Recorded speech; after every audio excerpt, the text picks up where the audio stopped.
Hello.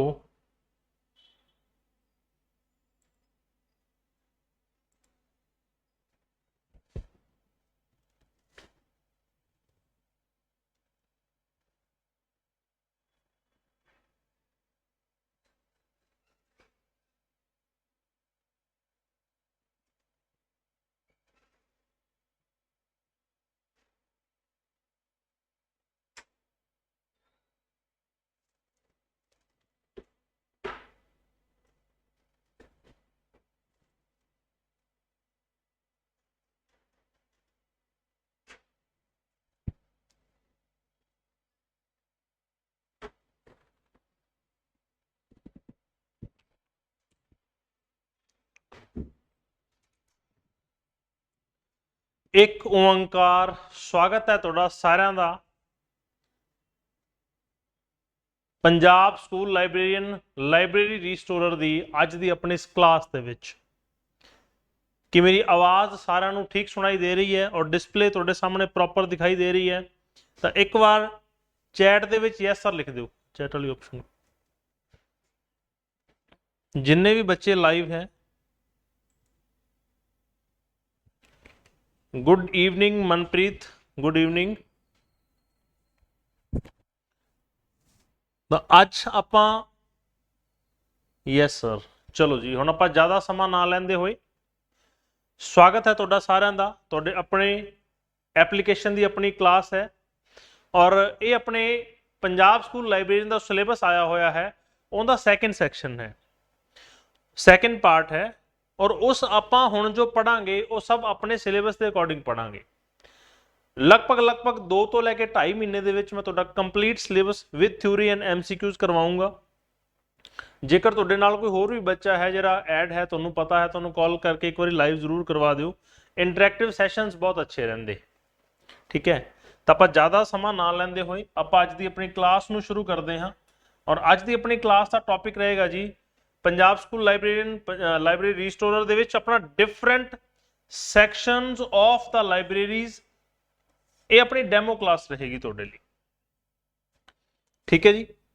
तो आपां इत्थों शुरू करते हैं। मैं तुहानूं दस्सण दी कोशिश करूंगा कि आपां एक्चुअल दे विच गल किस बारे कर रहे हैं। जो तुसीं फोटो देख रहे हो इमेज देख रहे हो एक लाइब्रेरी दा लाइब्रेरी अपने आप दे विच कोई एक कमरा या कोई सिंपल छोटी जी चीज़ नहीं हुंदी। तुहाडा ਆਪਾਂ जिन्ने भी इंसान हाँ अपनी एक बॉडी है ना शरीर है अपना और शरीर दे विच डिफरेंट ऑर्गनस हुंदे है हथ हुंदे है अखां हुंदियां है नोज है चीक्स है organs of the bodies are different as it is जो आप एक लाइब्रेरी की गल करते हाँ तो लाइब्रेरी अपने आप दे विच कोई एक जस्ट रूम नहीं है। हाँ बेटा थोड़ी क्लास लंबी रहेगी ठीक है। लाइब्रेरी अपने आप दे विच कोई एक जस्ट रूम नहीं है। लाइब्रेरी दे विच भी अलग अलग तरह के सैक्शनस बने हुंदे हैं। सैक्शनस तो भाव तुसीं कह सकते हो लाइब्रेरी के भी पार्ट्स है लाइब्रेरी डिवाइड की होंगी है अलग अलग पार्ट्स के विच ताकि उनकी प्रॉपर फंक्शनिंग की जा सके। तुसीं इत्थे देखोगे this is a picture of library तो इत्थे तुहानूं बुक्स देखिया हुई मिल रही हैं different types of books are there ठीक है। Different types of books are there और अलग अलग जगह ते तुसीं देखोगे इत्थे तुहानूं रसाले मतलब शायद दिख रहे होण ठीक है। इत्थे बुक्स पईयां है अलग तो ये अलग तो टैक्नीकल तुसीं देख रहे हो कुछ बच्चे इत्थे बैठे हुए हैं कुछ इत्थे बैठे हुए हैं ठीक है। तो ये तुसीं जो भी तुहाडे सामने मैं प्रेजेंट करने की कोशिश कर रहा हाँ इहदा परपस सिर्फ इन्ना है कि library they which different type of sections हुंदे हैं। लाइब्रेरी की है ये तुहानूं पता है सबनूं तुहानूं इहदे बारे जानकारी लाइब्रेरी के ਵੱਖ-ਵੱਖ भाग ते उन्हां दे काम दे बारे आपां अज पढ़न जा रहे हैं। तो तुसीं आ चीज़ देख रहे हो कोई बुक्स नूं जचा रहा है कोई बुक्स नूं कंप्यूटर ते चढ़ा रहा है एक बंदा बैठ के पढ़ रहा है इत्थे बुक शैल्फ दे विच लगियां होईयां हन ये बुक नूं अरेंज करन दी कोशिश कर रहा है इत्थे भी कुछ अलग अलग खाने बने हुए हैं ठीक है। तो तुहाडे सामने एक प्रेजेंट की गई एक पिक्चर दे विच तुसीं देख पा रहे हो कि असीं जिस लाइब्रेरी की गल कर रहे हैं लाइब्रेरी के अलग अलग सैक्शनस हुंदे हन किहड़े-किहड़े हो सकते हैं सैक्शनस ठीक है। तो सैक्शनस की है for the functional convenience. Functional का मतलब है कि कोई चीज कोई सिस्टम सही तरीके नाल काम करे ठीक है। कोई भी सिस्टम है जेकर वो प्रॉपर तरीके नाल उहदी फंक्शनिंग करवानी है ਤਾਂ ਉਹਦੇ ਲਈ ਲਾਇਬ੍ਰੇਰੀ ਨੂੰ ਕਈ ਸੈਕਸ਼ਨ ਦੇ ਵਿੱਚ ਡਿਵਾਈਡ ਕੀਤਾ ਜਾਂਦਾ ਹੈ। ਲਾਇਬ੍ਰੇਰੀ ਇਜ਼ ਡਿਵਾਈਡਡ ਇਨਟੂ ਮੈਨੀ ਸੈਕਸ਼ਨਸ, ਔਰ ਉਹ ਸੈਕਸ਼ਨਸ ਕਿਹੜੇ ਕਿਹੜੇ ਹਨ? Like ਐਕੁਇਜ਼ੀਸ਼ਨ section. ਐਕੁਇਜ਼ੀਸ਼ਨ ਦਾ ਮਤਲਬ ਅਕਵਾਇਰ ਕਰਨਾ, ਗ੍ਰਹਿਣ ਕਰਨਾ ਕਿਸੇ ਚੀਜ਼ ਨੂੰ। ਆਪਾਂ ਕੱਲੇ ਕੱਲੇ ਸੈਕਸ਼ਨਸ ਨੂੰ ਜੋ ਆਪਣੇ ਸਿਲੇਬਸ ਵਿੱਚ ਦਿੱਤੇ ਹੋਏ ਹਨ ਉਹਨਾਂ ਨੂੰ ਡਿਟੇਲ ਡਿਸਕਸ ਕਰਾਂਗੇ। ਪੀਰੀਓਡਿਕਲ ਸੈਕਸ਼ਨਸ, ਦੇਖੋ ਪੀਰੀਅਡ ਤੋਂ ਹੀ ਤੁਹਾਨੂੰ ਭਾਵ ਹੁੰਦਾ ਹੈ what is the meaning of period.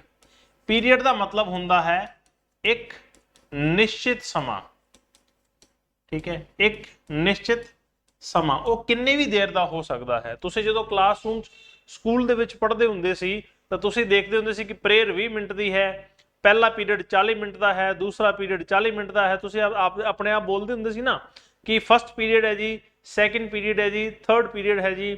ਤਾਂ ਕੋਈ ਵੀ ਦਿਨ ਵਾਰ ਮਤਲਬ ਹੋ ਸਕਦਾ ਕੋਈ ਪੀਰੀਅਡ 2 ਦਿਨਾਂ ਦਾ ਹੋਵੇ, 1 ਸਾਲ ਦਾ ਪੀਰੀਅਡ ਵੀ ਹੁੰਦਾ ਹੈ, ਜਾਂ ਤੁਸੀਂ ਕਹ ਲਓ 10 ਸਾਲ ਦੇ ਲਈ ਪੜ੍ਹੇ, ਉਹ ਇੱਕ 10 ਸਾਲ ਦਾ ਪੀਰੀਅਡ ਹੈ। ਕੋਈ ਵੀ ਫਿਕਸ ਸਮਾਂ ਜਿਹੜਾ ਹੁੰਦਾ ਹੈ ਉਹ ਪੀਰੀਅਡ ਹੁੰਦਾ ਹੈ। ਲਾਇਬ੍ਰੇਰੀ ਦੇ ਹਿਸਾਬ ਤੇ ਆਪਾਂ ਜਦੋਂ ਪੀਰੀਓਡਿਕਲ ਦੀ ਗੱਲ ਕਰਦੇ ਹਾਂ ਤਾਂ ਇੱਥੇ ਉਹਨਾਂ ਜਨਰਲਸ ਦੀ ਗੱਲ ਹੁੰਦੀ ਹੈ ਜੋ ਜਾਂ ਤਾਂ ਡੇਲੀ ਬੇਸ ਤੇ ਆ ਰਹੇ ਹੈ ਜਾਂ ਵੀਕਲੀ ਆ ਰਹੇ ਹੈ। ਜਿਵੇਂ ਆਪਣੇ ਕੋਲ ਏਮਪਲੋਇਮੈਂਟ ਨਿਊਜ਼ ਹੈ, 15 ਦਿਨਾਂ ਬਾਅਦ ਆਉਂਦਾ ਹੈ ਜਾਂ 7 ਦਿਨਾਂ ਬਾਅਦ ਆਉਂਦਾ ਹੈ, ਠੀਕ ਹੈ।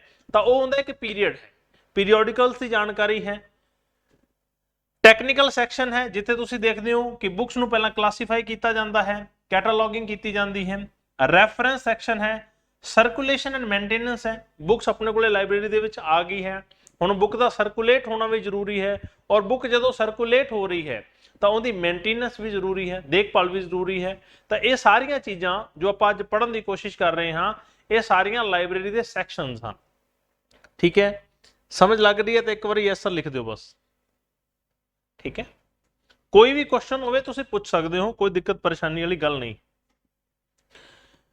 ਕਾਰਜਾਤਮਕ ਸਹੂਲਤ ਲਈ ਲਾਇਬ੍ਰੇਰੀ ਨੂੰ ਕਈ ਭਾਗਾਂ ਵਿੱਚ ਵੰਡਿਆ ਗਿਆ ਹੈ, ਜਿਵੇਂ ਕਿ ਪ੍ਰਾਪਤੀ ਸੈਕਸ਼ਨ ਮਤਲਬ ਬੁੱਕਸ ਲੈਣੀਆਂ ਕਿਵੇਂ ਹੈ, ਪੀਰੀਓਡਿਕਲ ਸੈਕਸ਼ਨਸ, ਟੈਕਨੀਕਲ ਸੈਕਸ਼ਨਸ ਦੇ ਵਿੱਚ ਵਰਗੀਕਰਨ ਤੇ ਕੈਟਾਲੌਗ ਆ ਜਾਂਦਾ ਹੈ, reference section, circulation and maintenance section ਆਦਿ, ਠੀਕ ਹੈ Jyoti, thank you Pooja and Ramanpreet Kaur, thank you. ਚਲੋ ਜੀ, ਅੱਜ ਜੋ ਆਪਾਂ ਆਪਣੇ ਕੋਲੇ ਜੋ ਫਸਟ ਸੈਕਸ਼ਨ ਹੈ ਐਕੁਇਜ਼ੀਸ਼ਨ ਸੈਕਸ਼ਨ। ਤਾਂ ਬੇਟਾ ਜਦੋਂ ਵੀ ਤੁਸੀਂ ਕੋਈ ਵੀ ਚੀਜ਼ ਪੜ੍ਹ ਰਹੇ ਹੋ ਤਾਂ ਤੁਸੀਂ ਇੰਗਲਿਸ਼ ਨੂੰ ਪ੍ਰੈਫਰੈਂਸ ਦੇਣੀ ਹੈ, ਔਰ ਇੰਗਲਿਸ਼ ਨੂੰ ਪ੍ਰੈਫਰੈਂਸ ਦੇਣ ਦੇ ਰੀਜ਼ਨ ਹੈ। ਤੁਸੀਂ ਇੱਥੇ ਧਿਆਨ ਨਾਲ ਦੇਖੋਗੇ, ਇੱਥੇ ਆਪਣੇ ਕੋਲ ਇੱਕ ਸ਼ਬਦ ਹੈ ਐਕੁਇਜ਼ੀਸ਼ਨ, ਠੀਕ ਹੈ। ਐਕੁਇਜ਼ੀਸ਼ਨ ਦਾ ਮਤਲਬ ਕੀ ਹੈ? ਐਕੁਇਜ਼ੀਸ਼ਨ ਆਪਣੇ ਕੋਲੇ ਕਿੱਥੋਂ ਨਿਕਲਿਆ ਹੈ? ਇਹ ਨਿਕਲਿਆ ਹੈ ਅਕਵਾਇਰ ਕਰਨਾ। ਅਕਵਾਇਰ, ਅਕਵਾਇਰ ਦਾ ਮਤਲਬ ਹੁੰਦਾ ਹੈ ਗ੍ਰਹਿਣ ਕਰਨਾ। ਦੇਖੋ ਰੱਟਾ ਮਾਰਨ ਦੀ ਜ਼ਰੂਰਤ ਹੀ ਨਹੀਂ ਹੈ, ਤੁਹਾਨੂੰ ਇੰਨਾ ਕੁ ਵਧੀਆ ਇੰਗਲਿਸ਼ ਨੂੰ ਲੈ ਕੇ ਤੁਹਾਡੇ ਵਰਡ ਤੋਂ ਹੀ ਸਮਝਾ ਦੂੰਗਾ, ਰੂਟ ਤੇ ਲੈ ਕੇ ਜਾਊਂਗਾ ਤੁਹਾਨੂੰ ਹਰ ਇੱਕ ਚੀਜ਼ ਦੇ ਵਿੱਚ। ਅਕਵਾਇਰ ਦਾ ਮਤਲਬ ਹੁੰਦਾ ਗ੍ਰਹਿਣ ਕਰਨਾ। ਹੁਣ ਤੁਸੀਂ ਕਿਤਾਬਾਂ ਕਿਵੇਂ ਗ੍ਰਹਿਣ ਕਰਦੇ ਹੋ? ਕਿਤਾਬਾਂ ਗ੍ਰਹਿਣ ਕਰਨ ਦਾ ਜੋ ਸੈਕਸ਼ਨ ਹੈ ਐਕੁਇਜ਼ੀਸ਼ਨ ਸੈਕਸ਼ਨ, ਉਹਨੂੰ ਆਪਾਂ ਡਿਟੇਲ ਦੇ ਵਿੱਚ ਪੜ੍ਹਦੇ ਹਾਂ, ਠੀਕ ਹੈ। Acquisition section is responsible for the selection. ਦੇਖੋ ਧਿਆਨ ਨਾਲ ਕੱਲੇ ਕੱਲੇ ਵਰਡ ਤੇ ਜਾਣਾ ਹੈ, ਮੈਂ ਕਾਲ ਨਹੀਂ ਕਰੂੰਗਾ। Selection and purchase of materials ਔਰ ਰਿਸੋਰਸਸ। ਰਿਸੋਰਸਸ ਦੇ ਵਿੱਚ ਕੀ ਆਏਗਾ? ਪੀਰੀਓਡਿਕਲਸ ਵੀ ਆ ਜਾਣਗੇ, ਬੁੱਕਸ ਵੀ ਆ ਜਾਣਗੀਆਂ, ਜਰਨਲਸ ਵੀ ਆ ਜਾਣਗੇ, ਐਵਰੀਥਿੰਗ ਰਿਸੋਰਸ ਜਾਂ ਫਿਰ ਮਟੀਰੀਅਲ ਦੇ ਵਿੱਚ ਹਰ ਚੀਜ਼ ਆ ਜਾਏਗੀ। ਲਾਇਬ੍ਰੇਰੀ ਅੱਜ ਕੱਲ ਸਿਰਫ ਬੁੱਕਸ ਨਾਲ ਰਿਲੇਟਡ ਨਹੀਂ ਹੈ। you can't say that books only books are there in library. There are so many things in library. It is the section which manage the budget. देखो सब तो important चीज की है budget utilization। ਤੁਹਾਨੂੰ question ਆਏਗਾ budget utilization is related to which sections of the library section। ਤਾਂ ਤੁਹਾਡੇ ਕੋਲ ਆਨਸਰ ਦਿੱਤੇ ਹੋਣਗੇ ਅਲੱਗ-ਅਲੱਗ। एक्विजिशन हो जाएगा, टेक्निकल हो जाएगा, अपने कैटलॉगिंग हो जाएगा, क्लासिफिकेशन हो जाएगा, रेफरेंस हो जाएगा। तो आंसर थोड़े को आएगा acquisition section. It is a section which manage the budget for purchase of resources. कि जो भी थोड़े कोले रिसोर्सेज है, स्रोत जो भी तुसी खरीदने हैं उनके लिए पैसा चाहिए है, और पैसे नू प्रॉपर यूटिलाइज किवें कीता जावे, किहड़ी चीज किवें खरीदी जावे। ਜਦੋਂ ਤੁਸੀਂ ਸਕੂਲ ਲਾਇਬ੍ਰੇਰੀਅਨ ਬਣ ਕੇ ਸਕੂਲਾਂ ਦੇ ਵਿੱਚ ਜਾਓਗੇ ਤਾਂ ਮੈਂ ਤੁਹਾਨੂੰ ਅੱਜ ਦੀ ਗੱਲ ਦੱਸਦਾ ਹਾਂ ਕਿ ਸਕੂਲਾਂ ਦੇ ਵਿੱਚ ਲਗਭਗ 15,000 ਰੁਪਏ, 20,000 ਰੁਪਏ ਜਾਂ ਫਿਰ 25,000 ਰੁਪਏ ਤੱਕ ਦੀ ਗ੍ਰਾਂਟ ਆ ਰਹੀ ਹੈ, ਠੀਕ ਹੈ, ਸਕੂਲਾਂ ਦੇ ਵਿੱਚ, ਠੀਕ ਹੈ। ਮੈਂ ਸਰਕਾਰੀ ਸਕੂਲ ਦੇ ਵਿੱਚ ਹਾਂ, ਲਾਇਬ੍ਰੇਰੀ ਦਾ ਕੰਮ ਮੇਰੇ ਕੋਲੇ ਹੈਗਾ, ਵੈਸੇ ਥੋੜਾ ਜਿਹਾ ਛੋਟਾ ਜਿਹਾ ਪਾਰਟ ਹੈ। ਤਾਂ ਉਹਦੇ 'ਚ ਕੀ ਹੈ, ਅਸੀਂ ਗ੍ਰਾਂਟ ਸਾਡੇ ਕੋਲੇ ਆਉਂਦੀ ਹੈ। ਤਾਂ ਸਭ ਤੋਂ ਪਹਿਲਾਂ ਉਸ ਗ੍ਰਾਂਟ ਦੇ ਵਿੱਚੋਂ ਉਸ ਗ੍ਰਾਂਟ ਨੂੰ ਕਿਵੇਂ ਖਰਚਿਆ ਜਾਵੇ ਕਿ ਅਸੀਂ ਜ਼ਿਆਦਾ ਤੋਂ ਜ਼ਿਆਦਾ ਬੱਚਿਆਂ ਵਾਸਤੇ ਉਹਨਾਂ ਦੇ ਕੰਮ ਦਾ ਰਿਸੋਰਸ ਜੋ ਹੈ, ਜੋ ਆਪਣੇ ਉਹਨਾਂ ਵਾਸਤੇ ਜ਼ਰੂਰੀ ਚੀਜ਼ ਆ, ਅਸੀਂ ਖਰੀਦ ਸਕੀਏ। ਦੇਖੋ ਕਈ ਬੁੱਕਸ ਬੇਟਾ ਮਹਿੰਗੀਆਂ ਹੁੰਦੀਆਂ ਹਨ, ਠੀਕ ਹੈ, ਔਰ ਆਪਾਂ ਜਦੋਂ ਵੀ ਆਪਾਂ ਗੱਲ ਕਰ ਰਹੇ ਹਾਂ ਲਾਇਬ੍ਰੇਰੀ ਦੀ, ਤਾਂ ਲਾਇਬ੍ਰੇਰੀ ਆਪਣੇ ਕੋਲੇ ਕਈ ਤਰੀਕੇ ਦੀਆਂ ਹੈ, ਬਹੁਤ ਸਾਰੇ ਤਰੀਕਿਆਂ ਦੀਆਂ ਲਾਇਬ੍ਰੇਰੀਜ਼ ਹੈ। ਜਦੋਂ ਆਪਾਂ ਲਾਇਬ੍ਰੇਰੀਜ਼ ਨੂੰ ਡਿਫਰੈਂਟ ਪਾਰਟਸ ਦੇ ਵਿੱਚ ਡਿਵਾਈਡ ਕਰਦੇ ਹਾਂ, ਜਾਂ ਆਪਾਂ ਸੈਕਸ਼ਨਸ ਦੀ ਗੱਲ ਕਰਦੇ ਹਾਂ, ਜਾਂ ਟਾਈਪਸ ਆਫ ਲਾਇਬ੍ਰੇਰੀ ਦੀ ਗੱਲ ਕਰਦੇ ਹਾਂ, ਤਾਂ ਹਰੇਕ ਲਾਇਬ੍ਰੇਰੀ ਦਾ ਜੋ ਉਹਨਾਂ ਦੀ ਯੂਜ਼ਸ ਹੈ ਉਹ ਅਲੱਗ-ਅਲੱਗ ਹੈ। ਮੈਂ ਤੁਹਾਨੂੰ ਸਕੂਲ ਲਾਇਬ੍ਰੇਰੀ ਦੇ ਹਿਸਾਬ ਤੇ ਦੱਸੂਗਾ ਕਿ ਤੁਸੀਂ ਮੰਨ ਲਓ ਬੁੱਕ ਲੈ ਰਹੇ ਹੋ ਆਕਸਫੋਰਡ ਦੀ, ਔਰ ਤੁਹਾਡੇ ਕੋਲੇ ਬੱਚੇ ਹੈ 8th ਕਲਾਸ ਤੱਕ ਦੇ, ਤਾਂ ਤੁਸੀਂ ਦੇਖੋਗੇ ਕਿ ਅਜੇ ਤੱਕ ਉਹਨਾਂ ਬੱਚਿਆਂ ਦਾ ਲੈਵਲ ਉਹਨਾਂ ਨਹੀਂ ਹੈ, ਔਰ ਉਹ ਬੁੱਕ ਆਪਣੇ ਆਪ ਦੇ ਵਿੱਚ ਮਹਿੰਗੀ ਵੀ ਹੈ। ਤਾਂ ਤੁਸੀਂ ਜੋ ਮੋਸਟ ਇੰਪੋਰਟੈਂਟ ਚੀਜ਼ ਹੈ, ਹਾਂਜੀ ਕਲਾਸ ਰਿਕਾਰਡ ਹੋਏਗੀ ਐਪ ਦੇ ਵਿੱਚ, ਪਰ ਲਾਈਵ ਦੇਖਿਆ ਕਰੋ, ਠੀਕ ਹੈ। ਤਾਂ ਤੁਹਾਡਾ ਜੋ ਕੰਮ ਕੀ ਹੈ ਕਿ ਜੋ ਵੀ ਤੁਹਾਡੇ ਕੋਲੇ ਬਜਟ ਹੈ ਉਸ ਨੂੰ ਤੁਸੀਂ ਪ੍ਰੋਪਰ ਯੂਟਿਲਾਈਜ਼ ਕਰਨਾ। ਉਸ ਯੂਟਿਲਾਈਜੇਸ਼ਨ ਇਸ ਤਰੀਕੇ ਨਾਲ ਕਰਨੀ ਹੈ ਕਿ ਜ਼ਿਆਦਾ ਤੋਂ ਜ਼ਿਆਦਾ ਬੁੱਕਸ ਤੁਸੀਂ ਖਰੀਦ ਸਕੋ, ਔਰ books the quality up to level ਹੋਵੇ। ਆਪਾਂ ਇਹ ਸਾਰੀਆਂ ਗੱਲਾਂ ਕਰਾਂਗੇ ਧਿਆਨ ਨਾਲ। Recommended book lists are submitted by each department which undergoes duplicate checking against library holdings। देखो जेकर तुसीं लाइब्रेरी स्टोर ਦੀ ਤਿਆਰੀ ਕਰ ਰਹੇ ਹੋ, ਜੇਕਰ ਤੁਸੀਂ ਗ੍ਰੈਜੂਏਟ ਹੋ ਜਾਂ +2 ਵੀ ਹੋ, ਤਾਂ ਤੁਸੀਂ ਦੇਖੋਗੇ ਕਿ ਆਪਣੇ ਲਾਇਬ੍ਰੇਰੀ ਦੇ ਵਿੱਚ ਅਲੱਗ-ਅਲੱਗ ਤਰ੍ਹਾਂ ਦੀਆਂ ਕਿਤਾਬਾਂ ਹੁੰਦੀਆਂ ਹਨ। ਹਿਸਟਰੀ ਡਿਪਾਰਟਮੈਂਟ ਹੈ, ਰਿਲੀਜਨ ਡਿਪਾਰਟਮੈਂਟ ਹੈ, ਪੰਜਾਬੀ ਡਿਪਾਰਟਮੈਂਟ ਹੈ, ਇੰਗਲਿਸ਼ ਡਿਪਾਰਟਮੈਂਟ ਹੈ। ਹਰੇਕ ਡਿਪਾਰਟਮੈਂਟ ਜੋ ਉਥੋਂ ਦਾ ਹੈਡ ਲਾਇਬ੍ਰੇਰੀਅਨ ਹੈ ਉਹਨੂੰ ਲਿਸਟ ਦਿੰਦਾ ਹੈ ਕਿ ਇਸ ਸਾਲ ਮੈਨੂੰ ਇਹ ਵਾਲੀਆਂ ਬੁੱਕਸ ਚਾਹੀਦੀਆਂ ਹੈ, ਮਤਲਬ ਰეკਮੈਂਡ ਕਰਦਾ ਹੋ।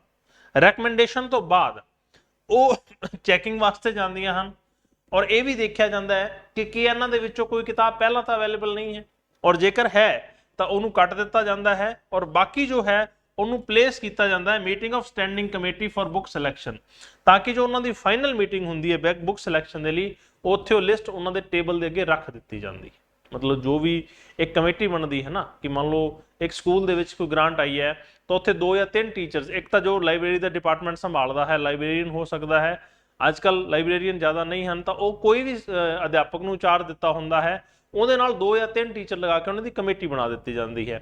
ਫਿਰ ਕਮੇਟੀ ਡਿਸਾਈਡ ਕਰਦੀ ਹੈ ਕਿ ਅਲੱਗ-ਅਲੱਗ ਟੀਚਰਸ ਵੱਲੋਂ ਉਹਨਾਂ ਦੇ ਹਿਸਾਬ ਤੋਂ ਜੋ ਰეკਮੈਂਡੇਸ਼ਨ ਆਈਆਂ ਹਨ ਕਿ ਸਾਡੇ ਕੋਲੇ ਪਹਿਲਾਂ ਕੋਈ ਅਜਿਹੀ ਬੁੱਕ ਹੈ ਤਾਂ ਨਹੀਂ ਲਾਇਬ੍ਰੇਰੀ ਦੇ ਵਿੱਚ, ਚੈੱਕ ਕੀਤਾ ਜਾਂਦਾ ਹੈ ਉਹਨੂੰ, ਔਰ ਜੇਕਰ ਨਹੀਂ ਹੈ ਤਾਂ ਫਿਰ ਉਹ ਸਟੈਂਡਿੰਗ ਕਮੇਟੀ ਦੇ ਵਿੱਚ ਉਹਦੀ ਰਿਪੋਰਟ ਤੇ ਬੈਠ ਕੇ ਡਿਸਕਸ ਕਰਦੇ ਹੈ ਕਿ ਅਸੀਂ ਕਿਸ ਤਰ੍ਹਾਂ ਦੀ ਕਿਤਾਬ, ਜੋ ਕੋਈ ਕਿਹੜੀ ਕਿਤਾਬ ਅਸੀਂ ਲੈ ਕੇ ਆਉਣੀ। Supply order is placed for procurement. ਤੁਸੀਂ ਅੱਜ ਕੱਲ ਦੇਖ ਰਹੇ ਹੋ ਝੋਨੇ ਦੀ ਖਰੀਦ ਦਾ ਕੰਮ ਚੱਲ ਰਿਹਾ, ਪ੍ਰੋਕਿਉਰਮੈਂਟ ਹੁੰਦਾ ਖਰੀਦ ਕਰਨੀ। ਦਾ ਅਪਰੂਵਡ ਬੁੱਕ, ਹੁਣ ਜਿਹੜੀਆਂ ਬੁੱਕ ਨੂੰ ਅਪਰੂਵ ਕਰ ਦਿੱਤਾ ਜਾਂਦਾ ਹੈ ਉਹਨਾਂ ਬੁੱਕ ਦੀ ਖਰੀਦਦਾਰੀ ਦੇ ਲਈ ਆਰਡਰ ਪਲੇਸ ਕੀਤਾ ਜਾਂਦਾ ਹੈ। Books once received are accessed, book ਜਿਹੜੀਆਂ ਆ ਜਾਂਦੀਆਂ ਹਨ ਉਹਨਾਂ ਨੂੰ ਚੈੱਕ ਕੀਤਾ ਜਾਂਦਾ ਹੈ, ਰਜਿਸਟਰ ਦੇ ਵਿੱਚ ਚੜਾਇਆ ਜਾਂਦਾ ਹੈ। entered into system by this section by which then transfer to technical sections for technical processing। ਬਾਅਦ ਦੇ ਵਿੱਚ ਟੈਕਨੀਕਲ ਟੀਮ ਨੂੰ classification and cataloging and different types of purposes ਦੇ ਲਈ ਉਹਨੂੰ ਟ੍ਰਾਂਸਫਰ ਕਰ ਦਿੱਤਾ ਜਾਂਦਾ ਹੈ, ਠੀਕ ਹੈ। ਚਲੋ ਬੇਟਾ ਹੁਣ ਆਪਾਂ ਗੱਲ ਕਰਦੇ ਹਾਂ, ਚਲੋ ਇਹ ਆਪਣਾ YouTube ਚੈਨਲ ਹੈ, ਤੁਸੀਂ ਸਾਰਿਆਂ ਨੇ ਸਬਸਕ੍ਰਾਈਬ ਕਰ ਹੀ ਲਿਆ ਹੋਣਾ ਹੈ, ਠੀਕ ਹੈ। ਇਹਦੇ ਤੇ ਵੀ ਆਪਣੀਆਂ ਕਲਾਸਿਸ ਕਾਫੀ ਤਰੀਕੇ ਨਾਲ ਆਉਂਦੀਆਂ ਰਹਿਣਗੀਆਂ। ਹੁਣ ਦੇਖਾਂਗੇ ਆਪਾਂ ਜਿੱਥੋਂ ਆਪਣੀ ਗੱਲ ਸ਼ੁਰੂ ਹੁੰਦੀ ਹੈ। ਚਲੋ ਮੈਨੂੰ ਇੱਕ ਵਾਰੀ ਟਾਈਪ ਕਰਕੇ ਦੱਸੋ ਕਿ ਇੰਡੀਆ ਦੇ ਵਿੱਚ ਫਾਦਰ ਆਫ ਲਾਇਬ੍ਰੇਰੀ ਸਾਇੰਸ ਕਿਸ ਨੂੰ ਕਿਹਾ ਜਾਂਦਾ ਹੈ। ਮੈਂ ਤੁਹਾਡੀ ਵੇਟ ਕਰ ਰਿਹਾ ਹਾਂ, ਜਿੰਨੇ ਵੀ ਬੱਚੇ ਲਾਈਵ ਹਨ। Who is the father of library science in India, ਔਰ ਉਹਨਾਂ ਨੂੰ ਇਹ ਉਪਾਧੀ ਕਿਸ ਨੇ ਦਿੱਤੀ ਸੀ, ਠੀਕ ਹੈ। ਹਾਂਜੀ ਕੋਸ਼ਿਸ਼ ਕਰਨੀ ਹੈ ਕਿ ਤੁਸੀਂ ਆਨਸਰ ਜ਼ਰੂਰ ਨਾਲ ਕਰਨਾ ਹੈ। ਵੈਰੀ ਗੁੱਡ ਸੋਮਾ, ਡਾਕਟਰ SR ਰੰਗਾਨਾਥਨ, ਠੀਕ ਹੈ। ਉਹਨਾਂ ਨੂੰ ਇਹ ਉਪਾਧੀ ਦਿੱਲੀ ਯੂਨੀਵਰਸਿਟੀ ਦੇ ਵਿੱਚ ਜਦੋਂ ਕਿ ਉਹਨਾਂ ਨੂੰ ਬੁਲਾਇਆ ਗਿਆ ਸੀ, ਤਾਂ ਕਿਸੇ ਨੇ ਕੋਈ ਆਪਣੇ ਇੰਗਲਿਸ਼ ਅੰਗਰੇਜ਼ ਅਫਸਰ ਸੀ, ਉਹਦਾ ਨਾਮ ਤੁਸੀਂ ਮੈਨੂੰ ਜ਼ਰੂਰ ਦੱਸਣਾ ਹੈ, ਮੈਂ YouTube ਵਾਲੀ ਕਲਾਸ ਦੇ ਵਿੱਚ ਕਰਵਾਇਆ ਹੋਇਆ। ਤਾਂ ਐਕੁਇਜ਼ੀਸ਼ਨ ਸੈਕਸ਼ਨ ਦੀ ਆਪਾਂ ਜਦੋਂ ਵੀ SR ਰੰਗਾਨਾਥਨ ਦੀ ਗੱਲ ਕਰਾਂਗੇ, ਠੀਕ ਹੈ, SR ਰੰਗਾਨਾਥਨ ਜੀ ਦੀ ਗੱਲ ਕਰਾਂਗੇ, ਤਾਂ ਜੋ ਤੁਹਾਡੇ ਸਾਹਮਣੇ ਫੋਟੋ ਤੁਹਾਨੂੰ ਦਿਖ ਰਹੀ ਹੈ, ਇਹ ਸੀ ਰੰਗਾਨਾਥਨ ਜੀ ਦੇ ਗੁਰੂ, ਠੀਕ ਹੈ। ਇਹ ਹੈ ਰੰਗਾਨਾਥਨ ਜੀ ਦੇ ਗੁਰੂ। ਤਾਂ SR ਰੰਗਾਨਾਥਨ ਸਭ ਤੋਂ ਪਹਿਲਾਂ, very good, vice chancellor of Delhi university, SR Ranganathan ਸਭ ਤੋਂ ਪਹਿਲਾਂ ਕਿਸ ਸਾਲ ਦੇ ਵਿੱਚ ਲਾਇਬ੍ਰੇਰੀਅਨ ਬਣੇ, ਔਰ ਉਹ ਕਿਹੜੀ ਯੂਨੀਵਰਸਿਟੀ ਦੇ ਵਿੱਚ ਲਾਇਬ੍ਰੇਰੀਅਨ ਬਣੇ, ਇਹ ਵੀ ਤੁਸੀਂ ਮੈਨੂੰ ਆਨਸਰ ਕਰ ਦਿਓ। ਫਿਰ ਆਪਾਂ ਅਗਲੀ ਕਲਾਸ ਸ਼ੁਰੂ ਕਰਦੇ ਹਾਂ। Very good sir Maurice Gwyer, very good ਬੇਟਾ, ਠੀਕ ਹੈ। ਵਰਲਡ ਲਾਇਬ੍ਰੇਰੀਅਨ ਕਿਹਾ ਸੀ ਉਹਨਾਂ ਨੇ, ਉਹਨਾਂ ਨੂੰ ਅਮਰੀਕਨ ਲਾਇਬ੍ਰੇਰੀ ਐਸੋਸੀਏਸ਼ਨ ਨੇ, ਠੀਕ ਹੈ। ਤਾਂ SR ਰੰਗਾਨਾਥਨ ਸਭ ਤੋਂ ਪਹਿਲਾਂ ਕਿਸ ਯੂਨੀਵਰਸਿਟੀ ਦੇ ਵਿੱਚ ਲਾਇਬ੍ਰੇਰੀਅਨ ਬਣੇ ਸੀ? 1924 ਦੀ ਗੱਲ ਹੈ। ਮੈਂ ਤੁਹਾਡੇ ਵਾਸਤੇ ਡੇਟ ਲਿਖ ਦਿੰਦਾ ਹਾਂ, ਤੁਸੀਂ ਮੈਨੂੰ ਦੱਸਣਾ ਹੈ। ਚਲੋ ਮੈਂ ਹੀ ਲਿਖ ਦਿੰਦਾ, ਫਿਰ ਟਾਈਮ ਖਰਾਬ ਹੋਏਗਾ ਨਾ। ਉਹ ਸੀ ਮਦਰਾਸ ਯੂਨੀਵਰਸਿਟੀ, ਆਹੀ ਸੀ। ਜੇਕਰ ਇਹੀ ਸੀ ਤਾਂ ਮੈਨੂੰ ਯੈਸ ਸਰ ਲਿਖ ਦਿਓ, ਠੀਕ ਹੈ। ਵੈਰੀ ਗੁੱਡ ਬੇਟਾ, ਸ਼ਾਬਾਸ਼। 1924 ਦੇ ਵਿੱਚ ਮਦਰਾਸ ਯੂਨੀਵਰਸਿਟੀ ਦੇ ਵਿੱਚ ਜਦੋਂ ਲਾਇਬ੍ਰੇਰੀਅਨ ਬਣਦੇ ਆ ਤਾਂ ਉਹਨਾਂ ਨੂੰ ਕੋਈ ਵੀ ਤਜਰਬਾ ਨਹੀਂ ਹੁੰਦਾ। ਤਾਂ ਹੁਣ ਉਹ ਕਿੱਥੇ ਜਾਂਦੇ ਹੈ? ਹੁਣ ਉਹ ਜਾਂਦੇ ਆ ਇੰਗਲੈਂਡ। ਮਦਰਾਸ ਮਤਲਬ ਇੰਡੀਆ ਤੋਂ ਫਿਰ ਉਹ ਕਿੱਥੇ ਜਾਂਦੇ ਆ? ਇੰਗਲੈਂਡ। ਇੰਗਲੈਂਡ ਦੇ ਵਿੱਚ ਉਹਨਾਂ ਨੂੰ ਗੁਰੂ ਮਿਲਦੇ ਹੈ ਔਰ ਉਹਨਾਂ ਗੁਰੂ ਦੀ ਫੋਟੋ ਤੁਹਾਡੇ ਸਾਹਮਣੇ ਹੈ ਔਰ ਉਹਨਾਂ ਦਾ ਨਾਮ ਕੀ ਹੈ? ਉਹਨਾਂ ਦਾ ਨਾਮ ਹੈ WC ਬਰਵਿਕ ਸੀਅਰਸ, ਠੀਕ ਹੈ। WC ਬਰਵਿਕ ਸੀਅਰ ਦੀ ਇੱਕ ਕੋਟੇਸ਼ਨ ਹੈ, books are the basis of library. ਅੱਜ ਕੱਲ ਇਹਨੂੰ ਟਰਮ ਨੂੰ ਆਪਾਂ ਥੋੜਾ ਜਿਹਾ ਚੇਂਜ ਕਰਾਂਗੇ ਕਿਉਂਕਿ ਇਹ ਬਹੁਤ ਪੁਰਾਣੀ ਗੱਲ ਹੈ।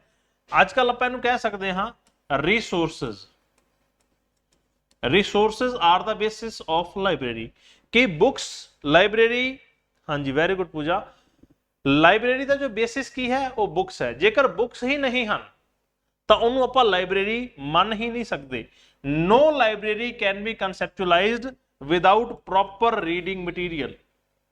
ਕੋਈ ਵੀ ਲਾਇਬ੍ਰੇਰੀ ਦੀ ਆਪਾਂ ਸੰਕਲਪਨਾ ਜਾਂ ਸੋਚ ਹੀ ਨਹੀਂ ਸਕਦੇ, ਇਮੇਜਿਨ ਹੀ ਨਹੀਂ ਕਰ ਸਕਦੇ ਜੇਕਰ ਉੱਥੇ ਰਿਸੋਰਸਸ ਨਹੀਂ ਹਨ। ਫਿਰ ਤਾਂ ਉਹ ਖਾਲੀ ਕਮਰਾ ਹੋ ਜਾਏਗਾ ਇੱਕ ਤਰੀਕੇ ਨਾਲ। ਮੰਨ ਲਓ ਜਿੱਥੇ ਵੀ ਤੁਸੀਂ ਬੈਠੇ ਹੋ ਇਸ ਟਾਈਮ ਮੇਰੀ ਕਲਾਸ ਦੇਖ ਰਹੇ ਹੋ, ਜੇਕਰ ਤੁਸੀਂ ਕਿਸੇ ਵੀ ਜਗ੍ਹਾ ਤੇ ਇੱਥੇ ਬੈਠੇ ਹੋ ਜਿੱਥੇ ਕਿਤਾਬਾਂ ਨਹੀਂ ਹਨ ਤਾਂ ਤੁਸੀਂ ਉਹਨੂੰ ਲਾਇਬ੍ਰੇਰੀ ਨਹੀਂ ਕਹਿ ਸਕਦੇ। ਆਈ ਹੋਪ ਤੁਹਾਨੂੰ ਇਹ ਗੱਲ ਸਮਝ ਆਈ ਹੋਵੇਗੀ, ਠੀਕ ਹੈ। WCB ਸੀਅਰਸ।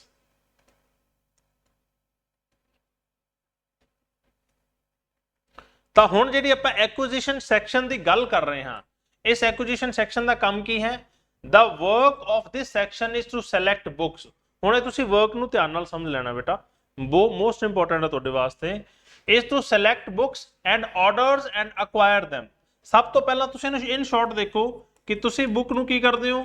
ਸਿਲੈਕਟ ਕਰਦੇ ਹੋ, ਫਿਰ ਤੁਸੀਂ ਉਹਦਾ ਆਰਡਰ ਕਰਦੇ ਹੋ, ਆਰਡਰ ਕਰਕੇ ਤੁਸੀਂ ਉਹਨੂੰ ਅਕਵਾਇਰ ਕਰਦੇ ਹੋ ਔਰ ਅਕਵਾਇਰ ਕਰਨ ਦੇ ਨਾਲ ਹੀ ਤੁਸੀਂ ਉਹਨੂੰ ਕਰਦੇ ਹੋ, ਉਹਦੀ ਪੇਮੈਂਟ ਕਰਦੇ ਹੋ। ਪੈਸੇ ਵੀ ਤਾਂ ਦੇਣੇ ਆ ਨਾ ਆਪਾਂ, ਠੀਕ ਹੈ। ਔਰ ਪੇਮੈਂਟ ਤੋਂ ਹੀ ਤੁਹਾਨੂੰ ਪਤਾ ਲੱਗ ਗਿਆ ਹੋਊਗਾ ਕਿ ਪੇਮੈਂਟ ਅਸੀਂ ਕਿੱਥੋਂ ਕਰਦੇ ਹਾਂ?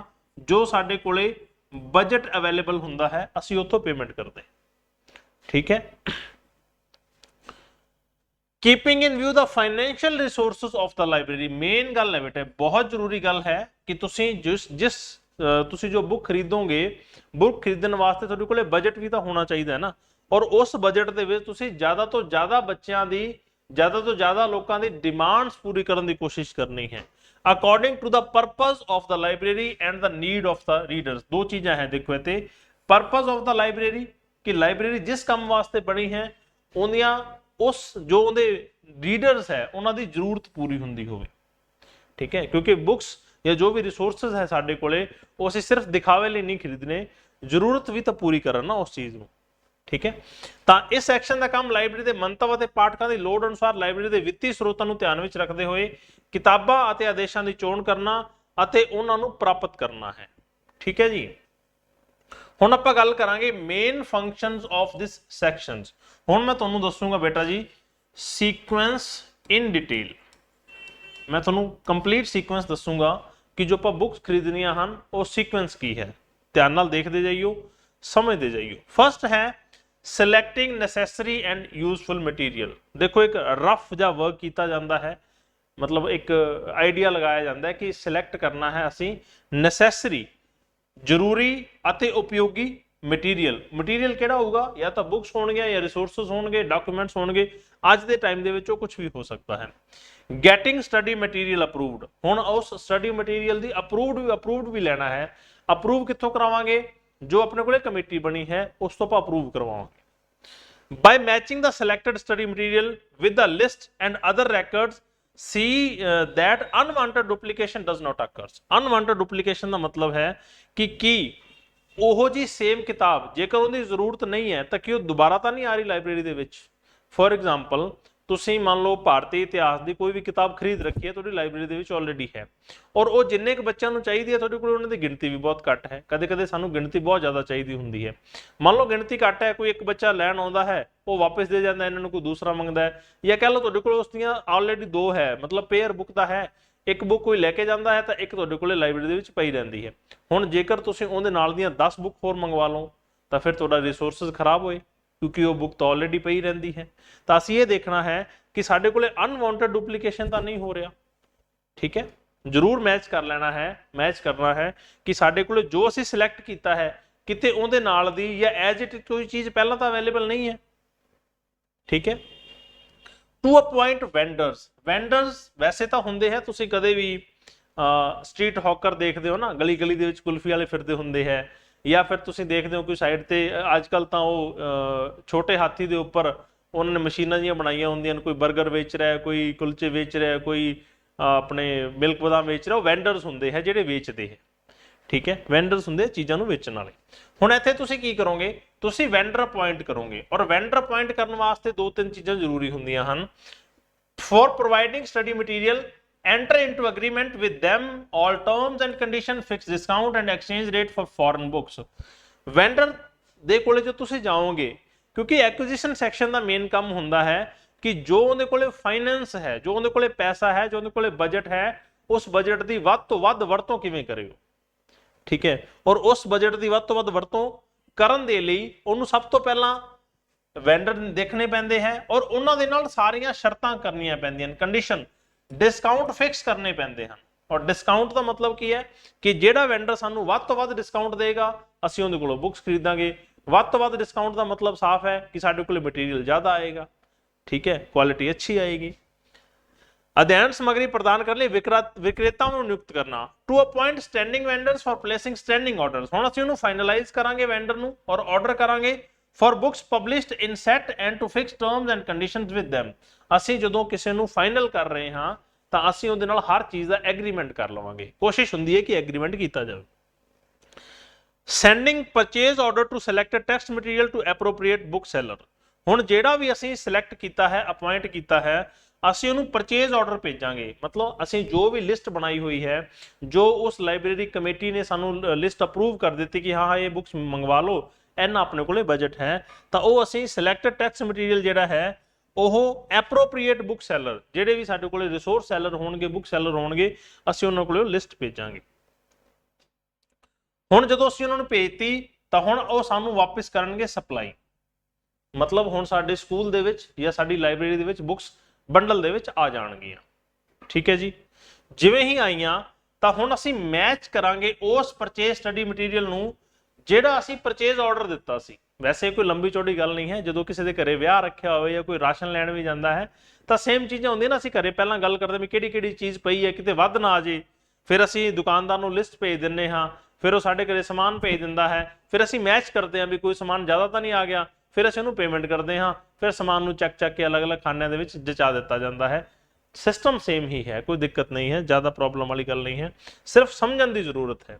Matching the purchase study material with the purchase order and seeing that study material for which the order was placed has been received in the proper condition. Proper condition ਤੋਂ ਭਾਵ ਹੈ ਕਿ ਕੋਈ ਕਿਤਾਬ ਐਜੀ ਨਾ ਹੋਵੇ ਜੋ ਸੈਲਰ ਨੇ ਸਾਡੇ ਸਿਰ ਤੇ ਮੜ ਦਿੱਤੀ ਹੋਵੇ। ਮੰਨ ਲਓ ਕਿਤਾਬ ਫਟੀ ਹੋਈ ਹੈ, ਪੇਜ ਸਹੀ ਨਹੀਂ ਹਨ, ਕਿਉਂਕਿ ਲਾਈਫ ਵੀ ਤਾਂ ਹੋਣੀ ਚਾਹੀਦੀ ਹੈ ਨਾ ਕਿਤਾਬ ਦੀ। ਜੇਕਰ ਉਹਦੀ ਕੰਡੀਸ਼ਨਿੰਗ ਅੱਛੀ ਹੈ ਨਹੀਂ ਹੈ ਤਾਂ ਉਹ ਕਿਤਾਬ ਜ਼ਿਆਦਾ ਸਮਾਂ ਨਹੀਂ ਚੱਲੇਗੀ, ਸਾਡਾ ਪੈਸਾ ਖਰਾਬ ਹੋਏਗਾ। ਅਸੀਂ ਇਹ ਦੇਖਣਾ ਹੈ ਕਿ ਜੋ ਅਸੀਂ ਲਿਸਟ ਬਣਾ ਕੇ ਦਿੱਤੀ ਸੀ ਕਿ ਉਹ ਸੇਮ ਕਿਤਾਬਾਂ ਹੈ, ਔਰ ਉਹ ਸਾਰੀਆਂ ਦੀਆਂ ਸਾਰੀਆਂ ਜੋ ਵੀ ਅਸੀਂ ਸਮੱਗਰੀ ਦਿੱਤੀ ਹੈ ਉਹ ਪ੍ਰੋਪਰ ਕੰਡੀਸ਼ਨ ਦੇ ਵਿੱਚ ਹੈ ਵੀ ਕਿ ਨਹੀਂ ਹੈ। ਜੇਕਰ ਉਹ ਹੈ ਤਾਂ ਹੁਣ ਕੀ ਕਰਾਂਗੇ, to acquire study material and pay the dues. ਡਿਊਜ਼ ਦਾ ਮਤਲਬ ਹੁੰਦਾ ਹੈ ਬਕਾਇਆ। ਠੀਕ ਹੈ, ਬਕਾਇਆ। ਬਕਾਏ ਦਾ ਮਤਲਬ ਕੀ ਹੈ, ਮੰਨ ਲਓ ਤੁਸੀਂ ਕੋਈ ਵੀ ਬੁੱਕ ਤੁਹਾਡੇ ਕੋਲੇ ਗ੍ਰਾਂਟ ਆਈ 15,000 ਰੁਪਏ ਦੀ, ਤਾਂ ਅਸੀਂ ਕੀ ਕਰਦੇ ਹਾਂ, ਅਸੀਂ ਮੰਨ ਕੇ ਚਲੋ 10% 1500 ਰੁਪਇਆ ਉਹਨਾਂ ਨੂੰ ਕੀ ਕੀਤਾ, ਅਸੀਂ 1500 ਰੁਪਇਆ ਦੇਤਾ ਜੀ ਐਡਵਾਂਸ। ਠੀਕ ਹੈ, ਔਰ ਇਹ ਜੋ ਬਾਕੀ ਬਚਿਆ 13,500 ਰੁਪਇਆ, ਇਹ 13,500 ਰੁਪਇਆ ਬਚ ਗਿਆ ਜੀ ਡਿਊਜ਼, ਮਤਲਬ ਬਕਾਇਆ ਬਚ ਗਿਆ। ਹੁਣ ਜਦੋਂ ਅਸੀਂ ਦੇਖ ਲਿਆ ਕਿ ਕਿਤਾਬਾਂ ਜੋ ਅਸੀਂ ਮੰਗਵਾਈਆਂ ਸੀ ਉਹੀ ਆਈਆਂ ਹੈ, ਉਹਨਾਂ ਦੀ ਕੰਡੀਸ਼ਨਿੰਗ ਵੀ ਬਹੁਤ ਅੱਛੀ ਹੈ, ਤਾਂ ਹੁਣ ਅਸੀਂ ਉਹਨਾਂ ਦੀ ਬਾਕੀ ਰਹਿੰਦੀ ਪੇਮੈਂਟ ਕਰ ਦਿਆਂਗੇ। ਹੁਣ ਉਧਰੋਂ ਕੰਮ ਨਿਬੜਿਆ, ਹੁਣ ਸਾਡੀ ਗੱਲ ਕਿਹਦੇ ਕੋਲੇ ਗਈ, ਹੁਣ ਹੈ ਅੱਛਾ ਇਹ ਵੀ ਅਸੀਂ ਦੇਖਾਂਗੇ ਕਿ ਕੋਈ ਕਿਤਾਬ ਐਕਸਟਰਾ ਤਾਂ ਨਹੀਂ ਆ ਗਈ, ਅਜੇ ਵੀ ਤਾਂ ਨਹੀਂ ਆ ਗਈ, ਤਾਂ ਅਨਵਾਂਟਡ ਬੁੱਕਸ ਨੂੰ ਅਸੀਂ ਵੇਚਦੇ ਹਾਂ, ਮਤਲਬ ਵਾਪਿਸ ਕਰਦੇ ਹਾਂ। Creating statistic related to the above task, ਅੰਕੜੇ ਬਣਾਵਾਂਗੇ। ਅੰਕੜੇ ਦਾ ਮਤਲਬ ਕੀ ਹੈ ਕਿ ਤੁਸੀਂ ਇੱਕ ਸ਼ੀਟ ਬਣਾਓਗੇ, ਕਿੰਨਾ ਪੈਸਾ ਸੀ, ਕਿਹੜੀ ਕਿਤਾਬ ਕਿੰਨੇ ਦੀ ਆਈ, ਕਿੰਨਾ ਡਿਸਕਾਊਂਟ ਲੱਗਿਆ। ਕਿਉਂਕਿ ਜਦੋਂ ਵੀ ਤੁਹਾਡਾ ਆਡਿਟ ਹੁੰਦਾ ਹੈ, ਹਰ ਸਾਲ ਜਿਹੜਾ ਤੁਹਾਡਾ ਆਡਿਟ ਹੁੰਦਾ ਹੈ, ਕੁਛ 2 3 ਸਾਲ 4 ਸਾਲ ਬਾਅਦ ਵੀ ਆਡਿਟ ਹੁੰਦੇ ਹੈ, ਤਾਂ ਉੱਥੇ ਤੁਹਾਨੂੰ ਕੱਲੇ ਪੈਸੇ ਦਾ ਹਿਸਾਬ ਦੇਣਾ ਪੈਂਦਾ ਹੈ। ਤਾਂ ਉਸ ਹਿਸਾਬ ਵਾਸਤੇ ਤੁਹਾਨੂੰ ਜ਼ਰੂਰਤ ਪੈਂਦੀ ਹੈ ਸਟੈਟਿਸਟਿਕ ਦੀ। ਆਡਿਟ ਵਾਸਤੇ ਇਹ ਮਸਟ ਹੈ ਜਿਹੜਾ ਤੁਸੀਂ ਆਡਿਟ ਦੇਖਦੇ ਹੋ ਸਕੂਲਾਂ ਦੇ ਵਿੱਚ, ਠੀਕ ਹੈ। ਔਰ ਇਸ ਤੋਂ ਬਾਅਦ ਕੀ ਹੋਏਗਾ, ਇਸ ਤੋਂ ਬਾਅਦ ਇਸ ਤੋਂ ਬਾਅਦ ਤੁਹਾਡੇ ਕੋਲੇ ਬੁੱਕ ਚਲੀ ਜਾਏਗੀ ਐਕਸੈਸ਼ਨਿੰਗ ਰਜਿਸਟਰ ਦੇ ਵਿੱਚ, ਠੀਕ ਹੈ। ਐਕਸੈਸ਼ਨਿੰਗ ਰਜਿਸਟਰ ਦੇ ਵਿੱਚ ਚੜੀ ਜਾਏਗੀ, ਉੱਥੇ ਤੁਸੀਂ ਰਜਿਸਟਰ ਤੇ ਚੜਾ ਦਿਓਗੇ। ਫਿਰ ਕਿਤਾਬਾਂ ਤੁਸੀਂ ਭੇਜ ਦਿਓਗੇ ਟੈਕਨੀਕਲ ਸੈਕਸ਼ਨ ਕੋਲੇ। ਟੈਕਨੀਕਲ ਸੈਕਸ਼ਨ ਕੀ ਕਰੇਗਾ, ਉਹਦੀ ਕਲਾਸੀਫਿਕੇਸ਼ਨ ਕਰੇਗਾ ਪਹਿਲਾਂ ਤਾਂ, ਕਿਉਂਕਿ ਲਾਇਬ੍ਰੇਰੀ ਆਲਰੇਡੀ ਹੈ, ਐਗਜ਼ਿਸਟ ਕਰ ਰਹੀ ਹੈ, ਤਾਂ ਜਿੱਥੇ ਜਿੱਥੇ ਜ਼ਰੂਰਤ ਉਹਦੀ ਚਲੇਗੀ। ਔਰ ਲਾਇਬ੍ਰੇਰੀ ਦੇ ਗੇਟ ਤੇ ਜਾਂ ਨੇੜੇ ਤੇੜੇ ਜਿੱਥੇ ਵੀ ਕੈਟਾਲੌਗਿੰਗ ਹੈ, ਆਪਾਂ ਜਦੋਂ 10ਵੀਂ ਕਲਾਸ ਹੁੰਦੇ ਸੀ ਪੜ੍ਹਦੇ ਹੁੰਦੇ ਸੀ ਨਾ, 1 ਵਰਡ ਦੇ ਵਿੱਚ ਇਹ list of books in the library, ਉਹਨੂੰ ਕਹਿੰਦੇ ਕੈਟਾਲੌਗ। ਮੈਨੂੰ ਤਾਂ ਹੁਣ ਸਮਝ ਆਇਆ ਵੀ ਉਹ ਕੈਟਾਲੌਗ ਕੀ ਹੁੰਦਾ, ਠੀਕ ਹੈ। ਤਾਂ ਉਸ ਕੈਟਾਲੌਗਿੰਗ ਦੇ ਵੀ ਐਕਸੈਸ਼ਨਿੰਗ ਰਜਿਸਟਰ ਤੋਂ ਬਾਅਦ ਬੁੱਕ ਚਲੀ ਜਾਏਗੀ, ਮਤਲਬ ਹੁਣ ਉਹ ਲਾਇਬ੍ਰੇਰੀ ਦਾ ਹਿੱਸਾ ਹੋ ਚੁੱਕੀ ਹੈ, ਠੀਕ ਹੈ। ਤਾਂ ਇਹ ਸੀ ਮੇਨ ਕੰਮ, ਠੀਕ ਹੈ। ਹੁਣ ਆਪਾਂ ਪੜਾਂਗੇ ਕਿ ਜੋ ਬੁੱਕ ਸਿਲੈਕਸ਼ਨ ਹੈ, ਜਿਹੜੀ ਆਪਾਂ ਬੁੱਕ ਦੀ ਗੱਲ ਕਰ ਰਹੇ ਹਾਂ, ਉਸ ਬੁੱਕ ਸਿਲੈਕਸ਼ਨ ਦੇ ਪ੍ਰਿੰਸੀਪਲਸ ਕੀ ਹੈ, ਪੰਜਾਬੀ ਚ ਲਿਖਦੇ ਹਾਂ, ਉਸ ਬੁੱਕ ਸਿਲੈਕਸ਼ਨ ਦੇ ਸਿਧਾਂਤ ਕੀ ਹੈ। ਇੱਥੋਂ ਤੱਕ ਸਮਝ ਲੱਗੀ ਗੱਲ ਦੀ? ਜੇਕਰ ਇੱਥੋਂ ਤੱਕ ਕੋਈ ਕੁਐਸਚਨ ਹੈ ਬੇਟਾ, ਤਾਂ ਮੈਂ ਤੁਹਾਡੇ ਸਾਹਮਣੇ ਖੜਾ ਹਾਂ, ਕੋਈ ਵੀ ਕੁਐਸਚਨ ਤੁਸੀਂ ਪੁੱਛ ਸਕਦੇ ਹੋ, ਠੀਕ ਹੈ। ਜੇਕਰ ਤੁਹਾਨੂੰ ਕਲੀਅਰ ਹੈ ਫਿਰ ਯੈਸ ਸਰ ਲਿਖ ਦਿਓ, ਫਿਰ ਮੈਂ ਤੁਹਾਨੂੰ ਅੱਗੇ ਲੈ ਕੇ ਚੱਲਦਾ ਹਾਂ। ਆਪਾਂ ਇਨ ਸ਼ਾਰਟ ਪੜਿਆ ਹੈ, ਹੁਣ ਆਪਾਂ ਕੱਲੇ ਸਿਧਾਂਤ ਦੀ ਗੱਲ ਕਰਾਂਗੇ ਜੋ ਮੋਸਟ ਇੰਪੋਰਟੈਂਟ ਹੈ। ਔਰ ਕੱਲ ਦੀ ਕਲਾਸ ਦੇ ਵਿੱਚ ਮੈਂ ਤੁਹਾਨੂੰ MCQs ਵੀ ਦੱਸੂਗਾ ਜੋ ਆਪਣੇ ਪੰਜਾਬ ਦੇ ਪੇਪਰ ਚ ਆਏ ਹੋਏ ਹੈ, ਜਾਂ ਕਿਸ ਤਰੀਕੇ ਦੇ ਪੇਪਰ ਆ ਸਕਦੇ ਹੈ, ਉਹਨਾਂ ਸਾਰੀਆਂ ਗੱਲਾਂ ਤੇ ਆਪਾਂ ਡਿਸਕਸ ਕਰਾਂਗੇ, ਚਰਚਾ ਕਰਾਂਗੇ। यस सर जी, यस सर, ठीक है बेटा, ठीक है। तो आप आगे चलिए, और नेक्स्ट चलिए, आगे चलिए। तो अगे है अपने कोले कि जो असी बुक सिलेक्शन की गल कर रहे हैं, असी पुस्तक सिलेक्ट किवें करनी है। और ये जो मैं तुहानूं करवाऊंगा हुण, ये सारे दे सारे PYQs दे विच आए हुए है। हुण तुहाडे कोले नोटबुक होनी चाहिए है। इन शॉर्ट तुसीं नोट्स बनाने हैं। नोट्स किवें बनाने हैं मैं तुहानूं दसां, जिवें मैं बनाउणा हां। एक मिनट दे लई शायद मेरे कोले है, एक मिनट का समा दिओ, मैं तुहानूं दसदा हां भी तुसीं नोट्स किवें बनाउणे हैं।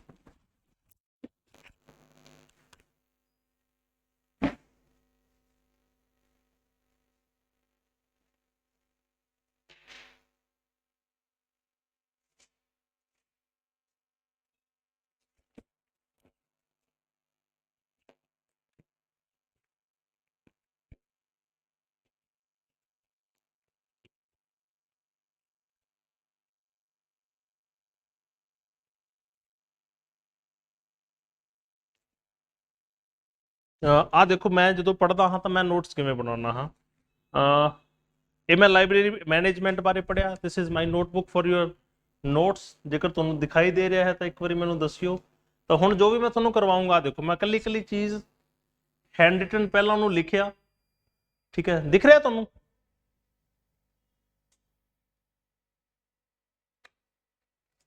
हुण तुसीं इस तरीके नाल आ देखो, जिवें जिवें मैं तुहानूं करवाऊंगा तुसीं इस तरीके नाल उहदे शॉर्ट नोट्स बनाते जाओ। हुण देखो, हुण दिखाई दे रहा है?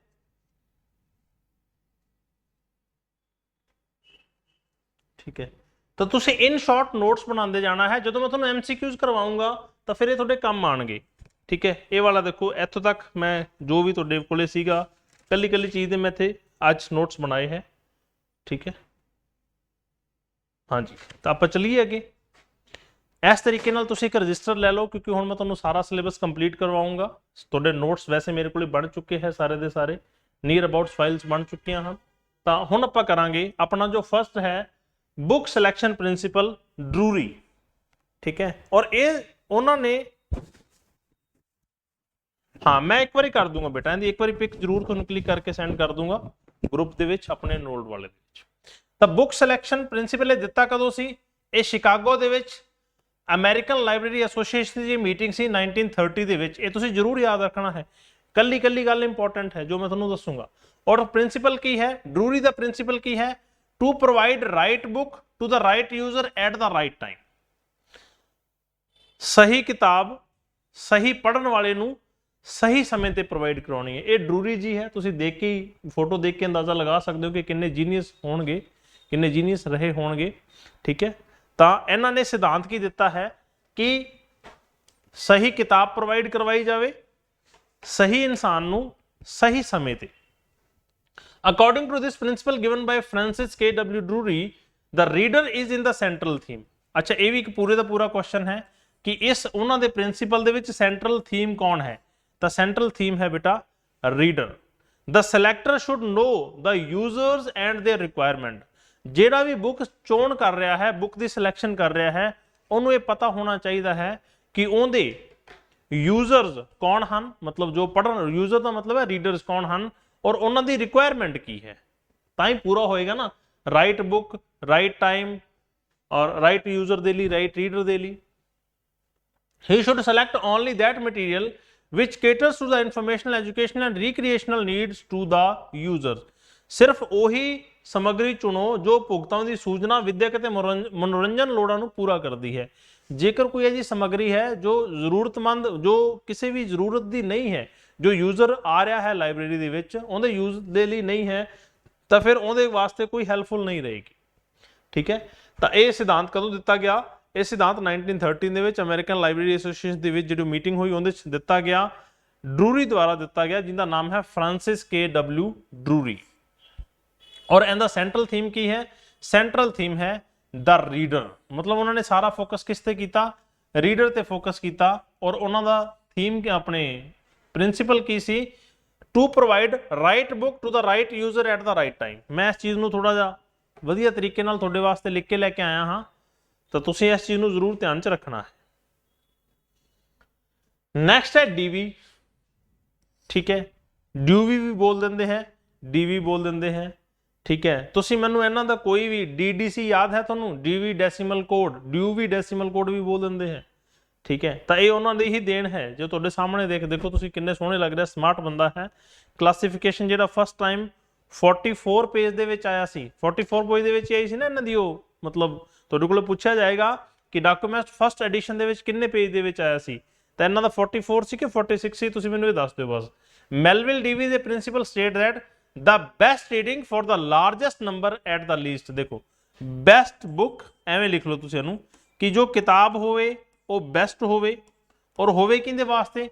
लार्जेस्ट नंबर, मतलब ज्यादा तो ज्यादा लोगों की जरूरत पूरी करती होवे। ठीक है, और उहदा पैसा बहुत घट लग्या होवे, मतलब ये ना होवे कि असीं महंगा खरीदीए और उहदे चक्करां दे विच असीं जरूरत पूरी ना कर पाइए। लीस्ट कॉस्ट मतलब घट तो घट कीमत दे विच। ठीक है हाँ 44 है। The best reading for the largest number. देखो मैं ना कोशिश की है कि उन्होंने सिद्धांत बराबर ही लिख दिया।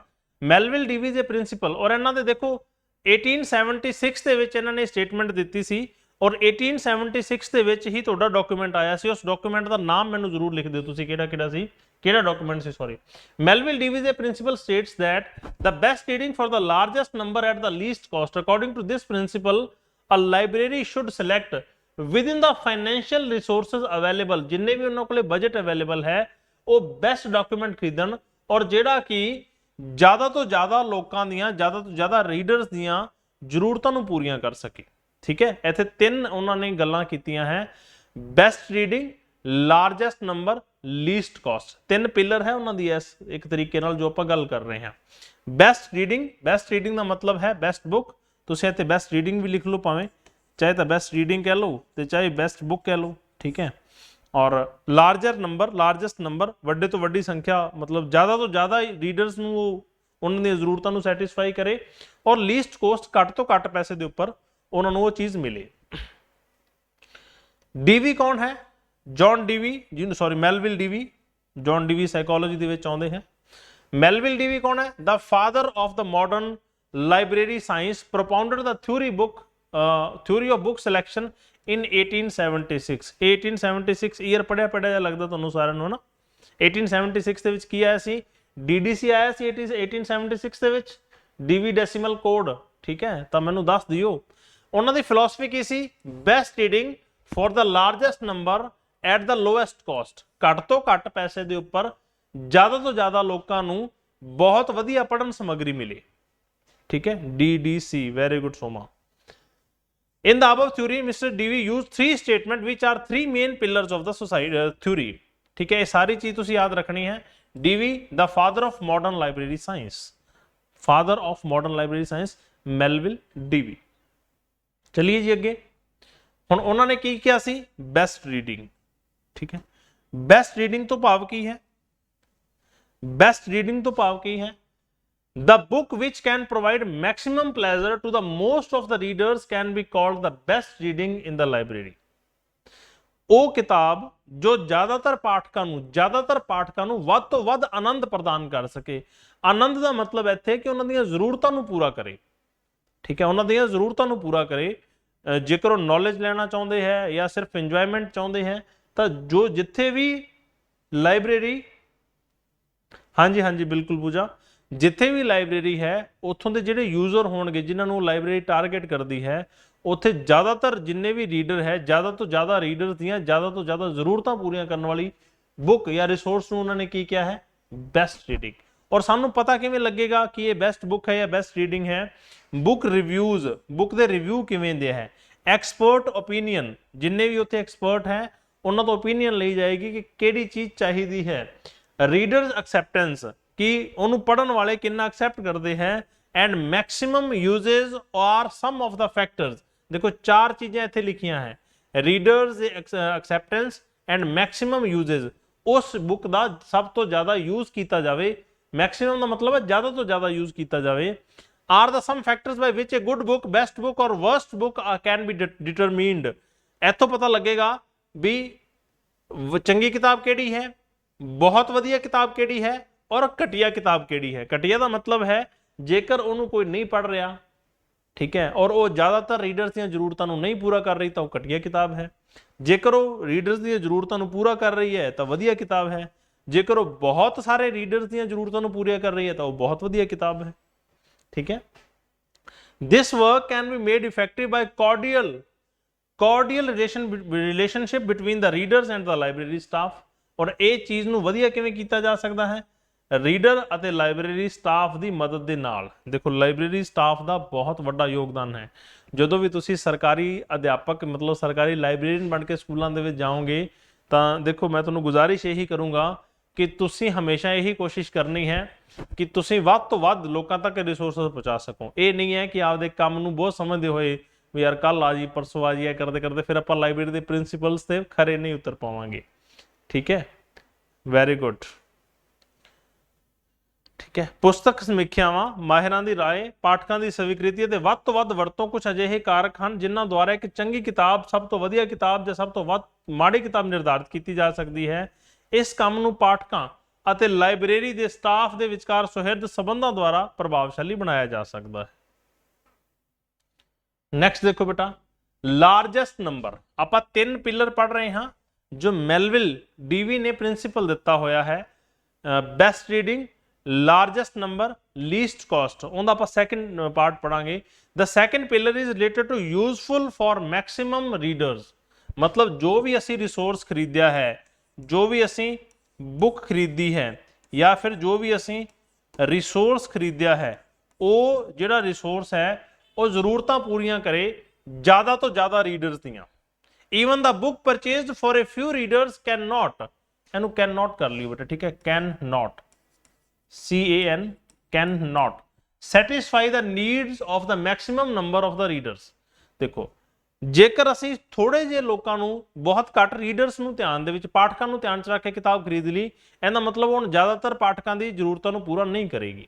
ਤਾਂ ਅਸੀਂ ਜੋ ਬੁੱਕ ਖਰੀਦਣੀ ਹੈ, ਫਾਈਨੈਂਸ਼ੀਅਲ ਜੋ ਬਜਟ ਸਾਡੇ ਕੋਲੇ ਹੈ, ਉਹਨੂੰ ਧਿਆਨ ਚ ਰੱਖਦੇ ਹੋਏ ਕਿਤਾਬ ਉਹ ਖਰੀਦਣੀ ਹੈ ਜੋ ਜ਼ਿਆਦਾ ਤੋਂ ਜ਼ਿਆਦਾ ਪਾਠਕਾਂ ਦੀਆਂ ਜ਼ਰੂਰਤਾਂ ਨੂੰ ਪੂਰੀਆਂ ਕਰੇ, ਠੀਕ ਹੈ। ਜੇਕਰ ਕੋਈ ਕਿਤਾਬ ਜ਼ਿਆਦਾ ਤੋਂ ਜ਼ਿਆਦਾ ਪਾਠਕਾਂ ਦੀਆਂ ਜ਼ਰੂਰਤਾਂ ਨੂੰ ਪੂਰੀਆਂ ਕਰਦੀ ਹੈ, ਮਤਲਬ ਪੂਰੀਆਂ ਕਰਨ ਜੋਗੀ ਹੋਏਗੀ, ਤਾਂ ਉਹਨਾਂ ਦੀਆਂ ਜ਼ਰੂਰਤਾਂ ਪੂਰੀਆਂ ਹੋਣਗੀਆਂ। ਗੱਲਾਂ ਦੋਨੇ ਇੱਕ ਦੂਜੇ ਦੀਆਂ ਪੂਰਕ ਹਨ। ਦੂਜਾ ਥੰਮ ਵੱਧ ਤੋਂ ਵੱਧ ਪਾਠਕਾਂ ਲਈ ਉਪਯੋਗੀ ਪੁਸਤਕਾਂ ਨਾਲ ਸੰਬੰਧਿਤ ਹੈ। ਇੱਥੋਂ ਤੱਕ ਕਿ ਕੁਝ ਪਾਠਕਾਂ ਲਈ ਖਰੀਦੀ ਗਈ ਕਿਤਾਬ ਵੀ ਵੱਧ ਤੋਂ ਵੱਧ ਪਾਠਕਾਂ ਦੀਆਂ ਲੋੜਾਂ ਨੂੰ ਪੂਰੀਆਂ ਨਹੀਂ ਕਰ ਸਕਦੀ। ਕੁਛ ਜੇਕਰ ਅਸੀਂ ਥੋੜੇ ਜੇ ਲੋਕਾਂ ਨੂੰ ਟਾਰਗੇਟ ਰੱਖ ਕੇ ਕਿਤਾਬ ਖਰੀਦਾਂਗੇ ਤਾਂ ਉਹ ਕਿਤਾਬ ਜੋ ਹੈ ਜ਼ਿਆਦਾਤਰ ਪਾਠਕਾਂ ਦੀਆਂ ਜ਼ਰੂਰਤਾਂ ਨੂੰ ਪੂਰੀਆਂ ਨਹੀਂ ਕਰਦੀ, ਕਿਉਂਕਿ ਐਕੁਇਜੀਸ਼ਨ ਸੈਕਸ਼ਨ ਦਾ ਮੇਨ ਕੰਮ ਫਾਈਨੈਂਸ ਨੂੰ ਵੀ ਧਿਆਨ 'ਚ ਰੱਖਣਾ ਹੈ। ਅਸੀਂ ਇਹ ਨਹੀਂ ਹੈਗਾ ਕਿ ਜੇਕਰ ਕੋਈ 10 ਬੰਦਿਆਂ ਨੂੰ ਕਿਤਾਬ ਚਾਹੀਦੀ ਹੈ, ਹੁਣ ਦੇਖੋ ਇਹਨੂੰ ਆਰਾਮ ਨਾਲ ਇਸ ਤਰੀਕੇ ਨਾਲ ਸਮਝ ਸਕਦੇ ਹੋ ਕਿ ਇੱਕ ਬੁੱਕ ਹੈ ਜੋ 10 ਲੋਕਾਂ ਨੂੰ ਚਾਹੀਦੀ ਹੈ ਔਰ ਇੱਕ ਬੁੱਕ ਹੈ ਜੋ 100 ਲੋਕਾਂ ਨੂੰ ਚਾਹੀਦੀ ਹੈ ਔਰ ਆਪਣੇ ਕੋਲ ਇਹਦੇ ਲਈ 500 ਰੁਪਏ ਹੈ। ਤਾਂ ਤੁਸੀਂ ਮੈਨੂੰ ਇਹ ਦੱਸੋ ਵੀ ਤੁਸੀਂ A ਟੈਕਸ ਖਰੀਦੋਗੇ ਕਿ B tax ਖਰੀਦੋਗੇ according to Melville ਡੀਵੀ। ਮੈਨੂੰ ਆਨਸਰ ਕਰੋ ਬੇਟਾ ਕਿ ਤੁਹਾਡੇ ਕੋਲੇ 500 ਰੁਪੀਜ਼ ਹੈ, ਇੱਕ ਕਿਤਾਬ ਹੈ ਜੋ ਸਿਰਫ 10 ਲੋਕਾਂ ਨੂੰ ਚਾਹੀਦੀ ਹੈ, ਇੱਕ ਕਿਤਾਬ ਹੈ ਜੋ 100 ਲੋਕਾਂ ਨੂੰ ਚਾਹੀਦੀ ਹੈ, ਠੀਕ ਹੈ। ਤਾਂ ਤੁਸੀਂ ਇਹਨਾਂ ਦੇ ਵਿੱਚੋਂ A ਨੂੰ ਸਿਲੈਕਟ ਕਰੋਗੇ ਕਿ B ਨੂੰ ਸਿਲੈਕਟ ਕਰੋਗੇ ਜ਼ਰੂਰਤਾਂ ਦੇਖਦੇ ਹੋਏ। ਵੈਰੀ ਗੁੱਡ ਰਮਨਪ੍ਰੀਤ ਕੌਰ, ਇਹੀ ਆਪਣੀ ਜੋ ਬੁੱਕ ਆਪਣਾ ਜੋ ਮੈਲਵਿਲ ਡੀਵੀ ਦੀ ਥਿਊਰੀ ਹੈ ਉਹਦਾ ਸੈਕੰਡ ਪਿਲਰ ਕਹਿੰਦਾ ਹੈ ਕਿ ਅਸੀਂ ਇਹ ਦੇਖਣਾ ਹੈ ਕਿ ਜ਼ਿਆਦਾ ਤੋਂ ਜ਼ਿਆਦਾ, ਵੈਰੀ ਗੁੱਡ ਪੂਜਾ, ਜੋਤੀ, ਸੋਮਾ, ਬਿਲਕੁਲ ਬਿਲकुल बेटा। तो आंसर तो ਤੁਹਾਡਾ बिल्कुल सही है, ना मतलब ਤੁਹਾਨੂੰ थ्योरी समझ आ रही है, ठीक है। चलिए आगे, तीसरा है लीस्ट कॉस्ट, मतलब ਅਸੀਂ ਕੋਸ਼ਿਸ਼ ਕਰਨੀ ਹੈ ਪੈਸਾ ਬਚਾਉਣ ਦੀ। ਲੀਸਟ ਕਾਸਟ ਨੂੰ ਅਸੀਂ ਦੋ ਤਿੰਨ ਤਰੀਕੇ ਨਾਲ ਕਰ ਸਕਦੇ ਹਾਂ। ਲੀਸਟ ਕਾਸਟ ਸਭ ਤੋਂ ਜ਼ਿਆਦਾ ਹੈ ਕਿ ਮੰਨ ਲਓ ਤੁਹਾਡੇ ਕੋਲੇ 15000 ਦੀ ਗ੍ਰਾਂਟ ਆਈ, ਮੈਂ ਜਿਵੇਂ ਸਕੂਲ ਦੀ ਗ੍ਰਾਂਟ ਆਉਂਦੀ ਉਹਨੂੰ ਲੈ ਕੇ ਤੁਹਾਡੇ ਨਾਲ ਚੱਲ ਰਿਹਾ ਹਾਂ। ਹੁਣ ਤੁਸੀਂ 1 2 3 4 5 6 7 8 ਅਲੱਗ-ਅਲੱਗ ਦੁਕਾਨਦਾਰਾਂ ਕੋਲੇ, ਬੁੱਕ ਸੈਲਰਸ ਜਿਨ੍ਹਾਂ ਨੂੰ ਆਪਾਂ ਵੈਂਡਰਸ ਕਹਿ ਦਿੰਦੇ ਹਾਂ, ਉਹਨਾਂ ਕੋਲੇ ਜਾਓ ਜਿਹੜਾ ਤੁਹਾਨੂੰ ਵੱਧ ਤੋਂ ਵੱਧ ਡਿਸਕਾਊਂਟ ਦੇਗਾ। ਹਾਲਾਂਕਿ ਕਿਤਾਬ ਦੀ ਕੁਆਲਿਟੀ ਤੇ ਕੰਟੈਂਟ ਮਰਨਾ ਨਹੀਂ ਚਾਹੀਦਾਗਾ, ਇਹ ਆਪਾਂ ਇੱਥੇ ਗੱਲ ਪੜਾਂਗੇ ਧਿਆਨ ਨਾਲ। The third pillar, least cost, is related to the library budget. Book should be purchased at the least cost possible. ਜਿੰਨਾ ਵੀ ਸੰਭਵ ਹੋ ਸਕੇ ਘੱਟ ਤੋਂ ਘੱਟ ਕੀਮਤ ਤੇ।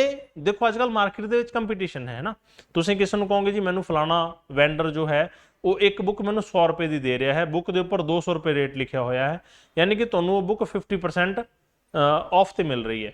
ਨਾਲ ਵਾਲਾ ਕਹੇਗਾ ਕੋਈ ਗੱਲ ਨਹੀਂ ਜੀ ਮੈਂ 55 ਕਰ ਦਿੰਦਾ, ਤੁਸੀਂ 15000 ਦੀਆਂ ਕਿਤਾਬਾਂ ਮੇਰੇ ਤੋਂ ਲੈ ਜਾਓ, ਤਾਂ ਤੁਹਾਡਾ 5% ਬਚ ਗਿਆ, ਠੀਕ ਹੈ।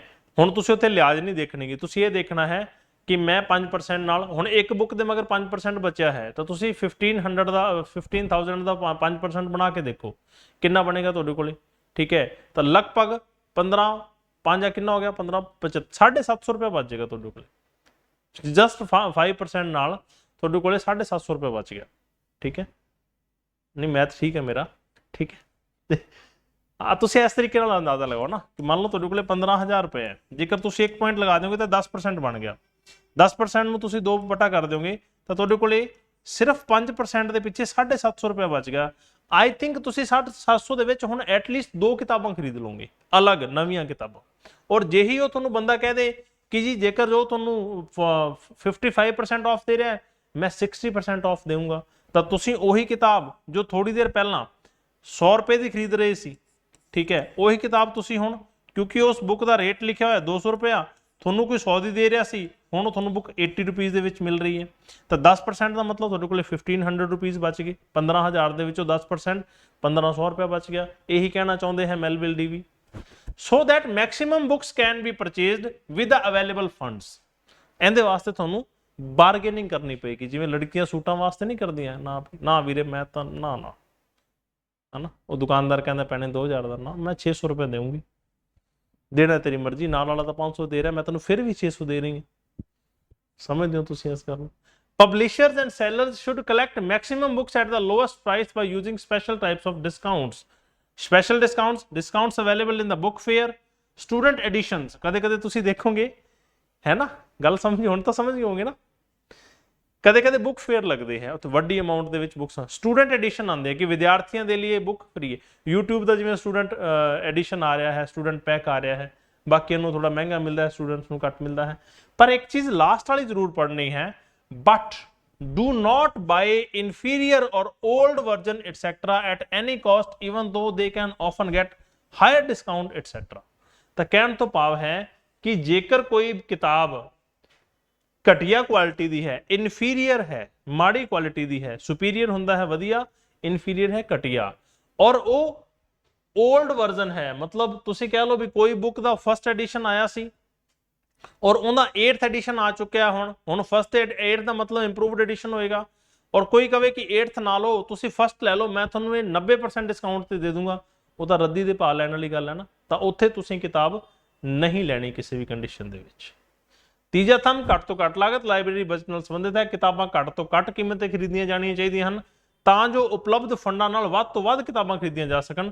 ਪ੍ਰਕਾਸ਼ਕਾਂ ਤੇ ਵਿਕਰੇਤਾਵਾਂ ਨੂੰ ਚਾਹੀਦਾ ਹੈ ਕਿ ਉਹ ਆਪਣੇ ਪੁਸਤਕ ਮੇਲਿਆਂ, ਵਿਦਿਆਰਥੀ ਐਡੀਸ਼ਨ ਆਦਿ ਵਿੱਚ ਮਿਲਣ ਵਾਲੀਆਂ ਵਿਸ਼ੇਸ਼ ਛੋਟਾਂ ਆਦਿ ਦੀ ਵਰਤੋਂ ਕਰਕੇ ਘੱਟ ਤੋਂ ਘੱਟ ਕੀਮਤ ਤੇ ਵੱਧ ਤੋਂ ਵੱਧ ਪੁਸਤਕਾਂ ਇਕੱਠੀਆਂ ਕਰਨ, ਪਰ ਘਟੀਆ ਜਾਂ ਪੁਰਾਣੇ ਸੰਸਕਰਣ ਆਦि ਨੂੰ ਕਿਸੇ ਵੀ ਕੀਮਤ ਤੇ ਨਾ ਖਰੀਦਣ, ਭਾਵੇਂ ਉਹਨਾਂ ਨੂੰ ਅਕਸਰ ਜ਼ਿਆਦਾ ਛੋਟ ਦਿੱਤੀ ਜਾ ਸਕਦੀ ਹੈ ਜਾਂ ਮਿਲ ਸਕਦੀ ਹੈ। ਠੀਕ ਹੈ, ਆਪਾਂ ਹੁਣ ਤੱਕ ਕਿੰਨੇ ਪ੍ਰਿੰਸੀਪਲ ਪੜ੍ਹ ਲਏ? 2 ਪ੍ਰਿੰਸੀਪਲ ਪੜ੍ਹ ਲਏ। ਫਸਟ ਆਪਾਂ ਪੜ੍ਹਿਆ ਡਰੂਰੀ ਦਾ और सैकेंड ਆਪਾਂ ਪੜਿਆ ਮੈਲਵਿਲ ਡਿਊਵੀ ਦਾ। ਤੀਸਰਾ ਮੈਕਕॉल्विन LR, ਤੁਹਾਡੇ ਸਾਹਮਣੇ ਮੈਂ ਬੁੱਕ ਦੇ ਕਵਰ ਵੀ ਲੈ ਕੇ ਆਇਆ, ਦੇਖੋ, ਤਾਂ ਕਿ ਤੁਹਾਨੂੰ ਯਾਦ ਰਹੇ ਜੀ। ਠੀਕ ਹੈ, ਬੁੱਕ ਦੇ ਕਵਰ ਵੀ ਲੈ ਕੇ ਆਇਆ। ਇਹੋ ਜੀ ਕਲਾਸ ਤੁਹਾਨੂੰ ਕਿਸੇ ਹੋਰ ਦੀ ਮਿਲੇ ਮੈਨੂੰ ਦੱਸਿਓ ਜ਼ਰੂਰ। ਠੀਕ ਹੈ, ਹੋ ਸਕਦੀ ਹੈ, ਪਰ ਆਪਾਂ ਕੋਸ਼ਿਸ਼ ਕਰਾਂਗੇ ਉਸ ਤੋਂ ਵੀ ਵਧੀਆ ਇੰਪਰੂਵਮੈਂਟ ਕਰਨ। ਟੀਚਰ ਸਾਰੇ ਹੀ ਅੱਛੇ ਹੁੰਦੇ ਹੈ। ਠੀਕ ਹੈ, ਹਾਂ, ਐਵੇਂ ਜਣੇ ਖੜੇ ਨਾਲ ਕੰਪੇਅਰ ਨਾ ਕਰਿਓ। ਠੀਕ ਹੈ, ਤੂੰ ਜਿਨ੍ਹਾਂ ਨਾਲ ਕੰਪੇਅਰ ਕਰੇ ਸਾਡੇ ਲੈਵਲ ਦੇ ਨਹੀਂ ਆਣਦੀ ਹੈ। ਠੀਕ ਹੈ, ਚਲੋ ਕੋਈ ਗੱਲ।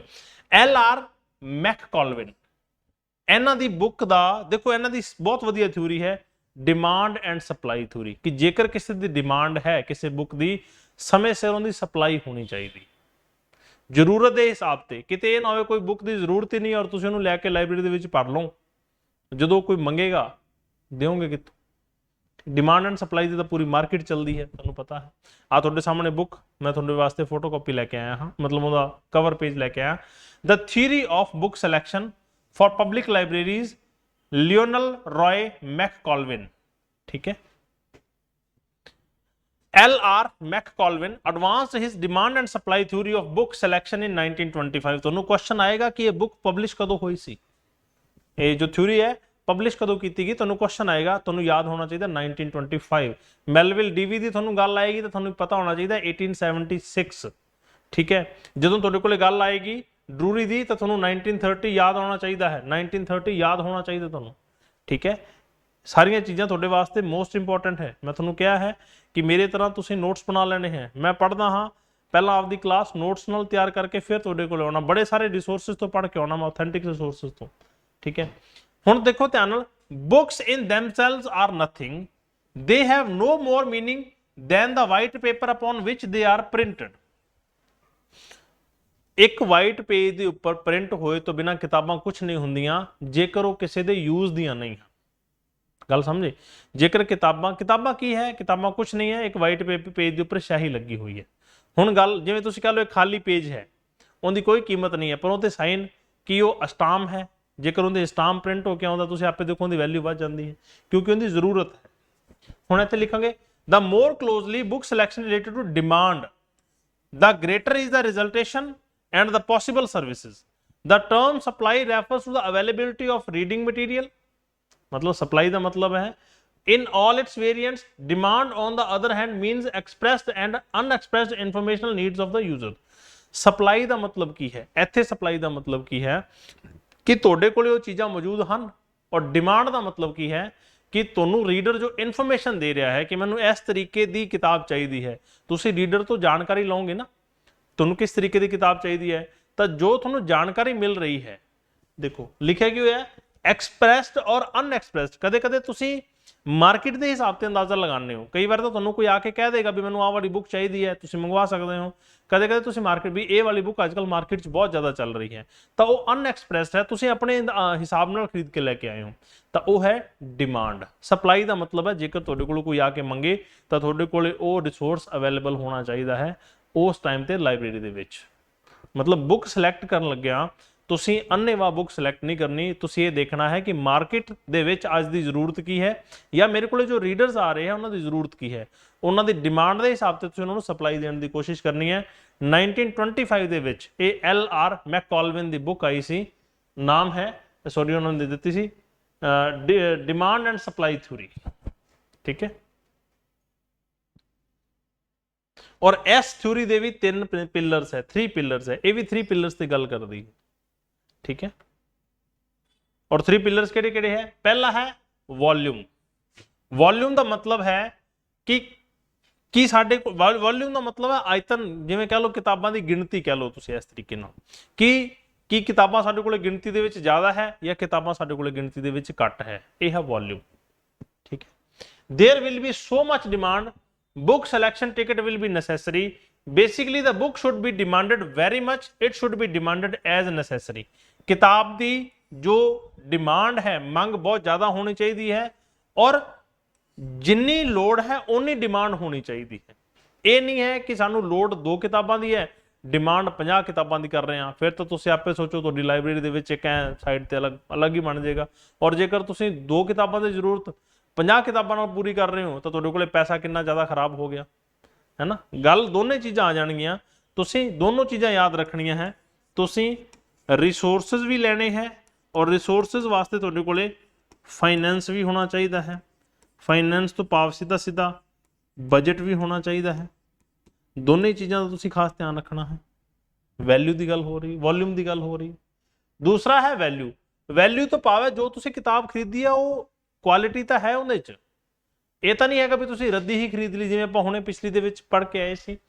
वैल्यू का मतलब है क्वालिटेटिव वैल्यूज। क्वालिटेटिव का मतलब हुंदा है कि उस बुक दे विच गुण किन्ने हन, गुणात्मक वैल्यू दा नॉलेज, ज्ञान किन्ना है। इनक्रीज इन इन्फॉर्मेशन की वो तुहाडी जानकारी दे विच वाधा कर रही है। क्रिएटिव पावर की वो तुहाडी क्रिएटिव पावर नूं वधा रही है, मतलब सिरजनात्मक सोच वधा रही है। या बुक तो तुहानूं कुछ ऐजा आइडिया मिलिया है जो तुहाडी जो मौके दी या कोई होर प्रॉब्लम उहनूं सॉल्व करन दे विच तुहाडी हेल्प कर रहा है। एनकरेजमेंट एंड एंथुसियाज्म, मतलब कि तुहानूं उस बुक नूं पढ़ के कोई एनकरेजमेंट होई है, उत्साह वधिया तुहाडा। ठीक है, ये सारियां चीज़ां इस बुक दे पार्ट हुंदे आ जिन्हों आपां की सकदे हां क्वालिटेटिव वैल्यूज कहने हैं। The more qualities a book has the more paths it will have. जेकर किसी बुक दे विच जिन्नी ज्यादा क्वालिटी होएगी तुहाडी जिंदगी दे रस्ते उन्ने ज्यादा खोल देवेगी वो, मतलब तुहानूं, क्योंकि किताबां की हुंदियां हैं, किताबां पथ प्रदर्शक हुंदियां हैं। ठीक है, therefore qualitatively valuable books must be selected. वो किताबां जरूर सिलेक्ट करो जिहड़ियां क्वालिटेटिवली वैल्यूड होण, मतलब उन्हां दे विच गुणात्मकता ज्यादा होनी चाहिए है। सिर्फ गिनती नहीं देखनी भी इन्नी किताबां ले लियां, ये भी देखना है कि जो असीं बुक खरीदी है वो गुणवत्ता नाल भरपूर है कि नहीं है। मतलब पहला आपां गल कीती वॉल्यूम दी, दूसरी आपां गल कर रहे हैं वैल्यू दी, तीसरी आपां गल करांगे वैरायटी दी। ठीक है, तो 3VS दे विच थ्योरी है, तुहानूं याद होना चाहिए 3V थ्योरी किहदी है। Variety arise due to difference of reader. Variety क्यों आएगी? क्योंकि देखो एक बच्चा है जो लाइब्रेरी स्टोर की तैयारी कर रहा है, एक बच्चा तैयारी कर रहा है पंजाब पुलिस की, मान लो है ना, उन्होंने जीके चाहिए है या कह लो मैथमैटिक्स आलग चीज़ा चाहिए। वैसे तो सिलेबस के भी सारी चीज़ा आ जाती पर लैवल अलग अलग है। या तुम कह लो एक बंदा तैयारी कर रहा है मास्टर कैडर इंग्लिश की, 2 बंदे तुहाडे कोले आ गए तो तुहानूं उन्हां दी दोनों की जरूरत के हिसाब से वैरायटी तो आएगी ना। हुण दोनों नूं सेम किताब तो नहीं चाहिए। अच्छा, कोई तीसरा भी हो सकता जिहड़ा कहे दफा हो मैं सरकारी नौकरी लैनी नहीं, मैं तो जी कहानियां पढ़नी है, अलग अलग कहानियां पढ़नी है। तो वो कहानियां वास्ते थोड़े कोले वैरायटी पैदा होएगी। डिफरेंस ऑफ रीडर्स, वैरायटी पैदा होने का कारण होएगा कि जो अलग अलग रीडर्स थोड़े कोले आ रहे हैं उन्होंने टेस्ट अलग अलग है, उन्होंने जरूरत अलग अलग है। Not all readers have the same habit. ना तो सारे रीडर्स दी सेम आदतां हुंदियां हन, ना से सोच हुंदी है, ना ही बुद्धि हुंदी है, ना ही उन्होंने एजुकेशनल क्वालिफिकेशन हुंदी है। Hence their demands are also different. इस करके उन्होंने जरूरतां भी अलग होणगियां। Efforts must be made to meet the demands of all type of readers. Efforts must be made, must का मतलब है कि जरूरी है कि तुसीं इहो जिहे प्रयास करो, कोशिशां करो ताकि ज़्यादा तो ज़्यादा जिहड़े रीडर है उन्हां दीयां जरूरतां नूं पूरा कीता। 100% तो कोई भी नहीं कर सकता।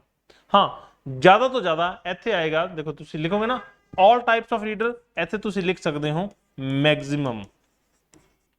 मैक्सिमम रीडर्स है उन्हां दीयां जरूरतां नूं पूरा कीता जा सके, इस गल दा तुसीं ध्यान रखना है, क्योंकि गल सारी पैसे ते आके खड़ी हो जाती है। ठीक है, चलो जी, अगला जो है अपने को बुक सिलेक्शन का प्रिंसिपल जो है वो है लाइब्रेरी बुक सिलेक्शन। और एक किंदे द्वारा लिखी गई बुक है? चलो करो करो कमेंट करो सारे बच्चे। इन्हां दा डेट ऑफ बर्थ की है? SR रंगानाथन जी की डेट ऑफ बर्थ की है? ये लिखी गई है SR रंगानाथन जी द्वारा। 1928 दे विच इन्हां ने, हुण तो मैं ईयर ही बोलता सॉरी है ना, ठीक है, MALA। इहदी स्थापना कदों हुंदी है?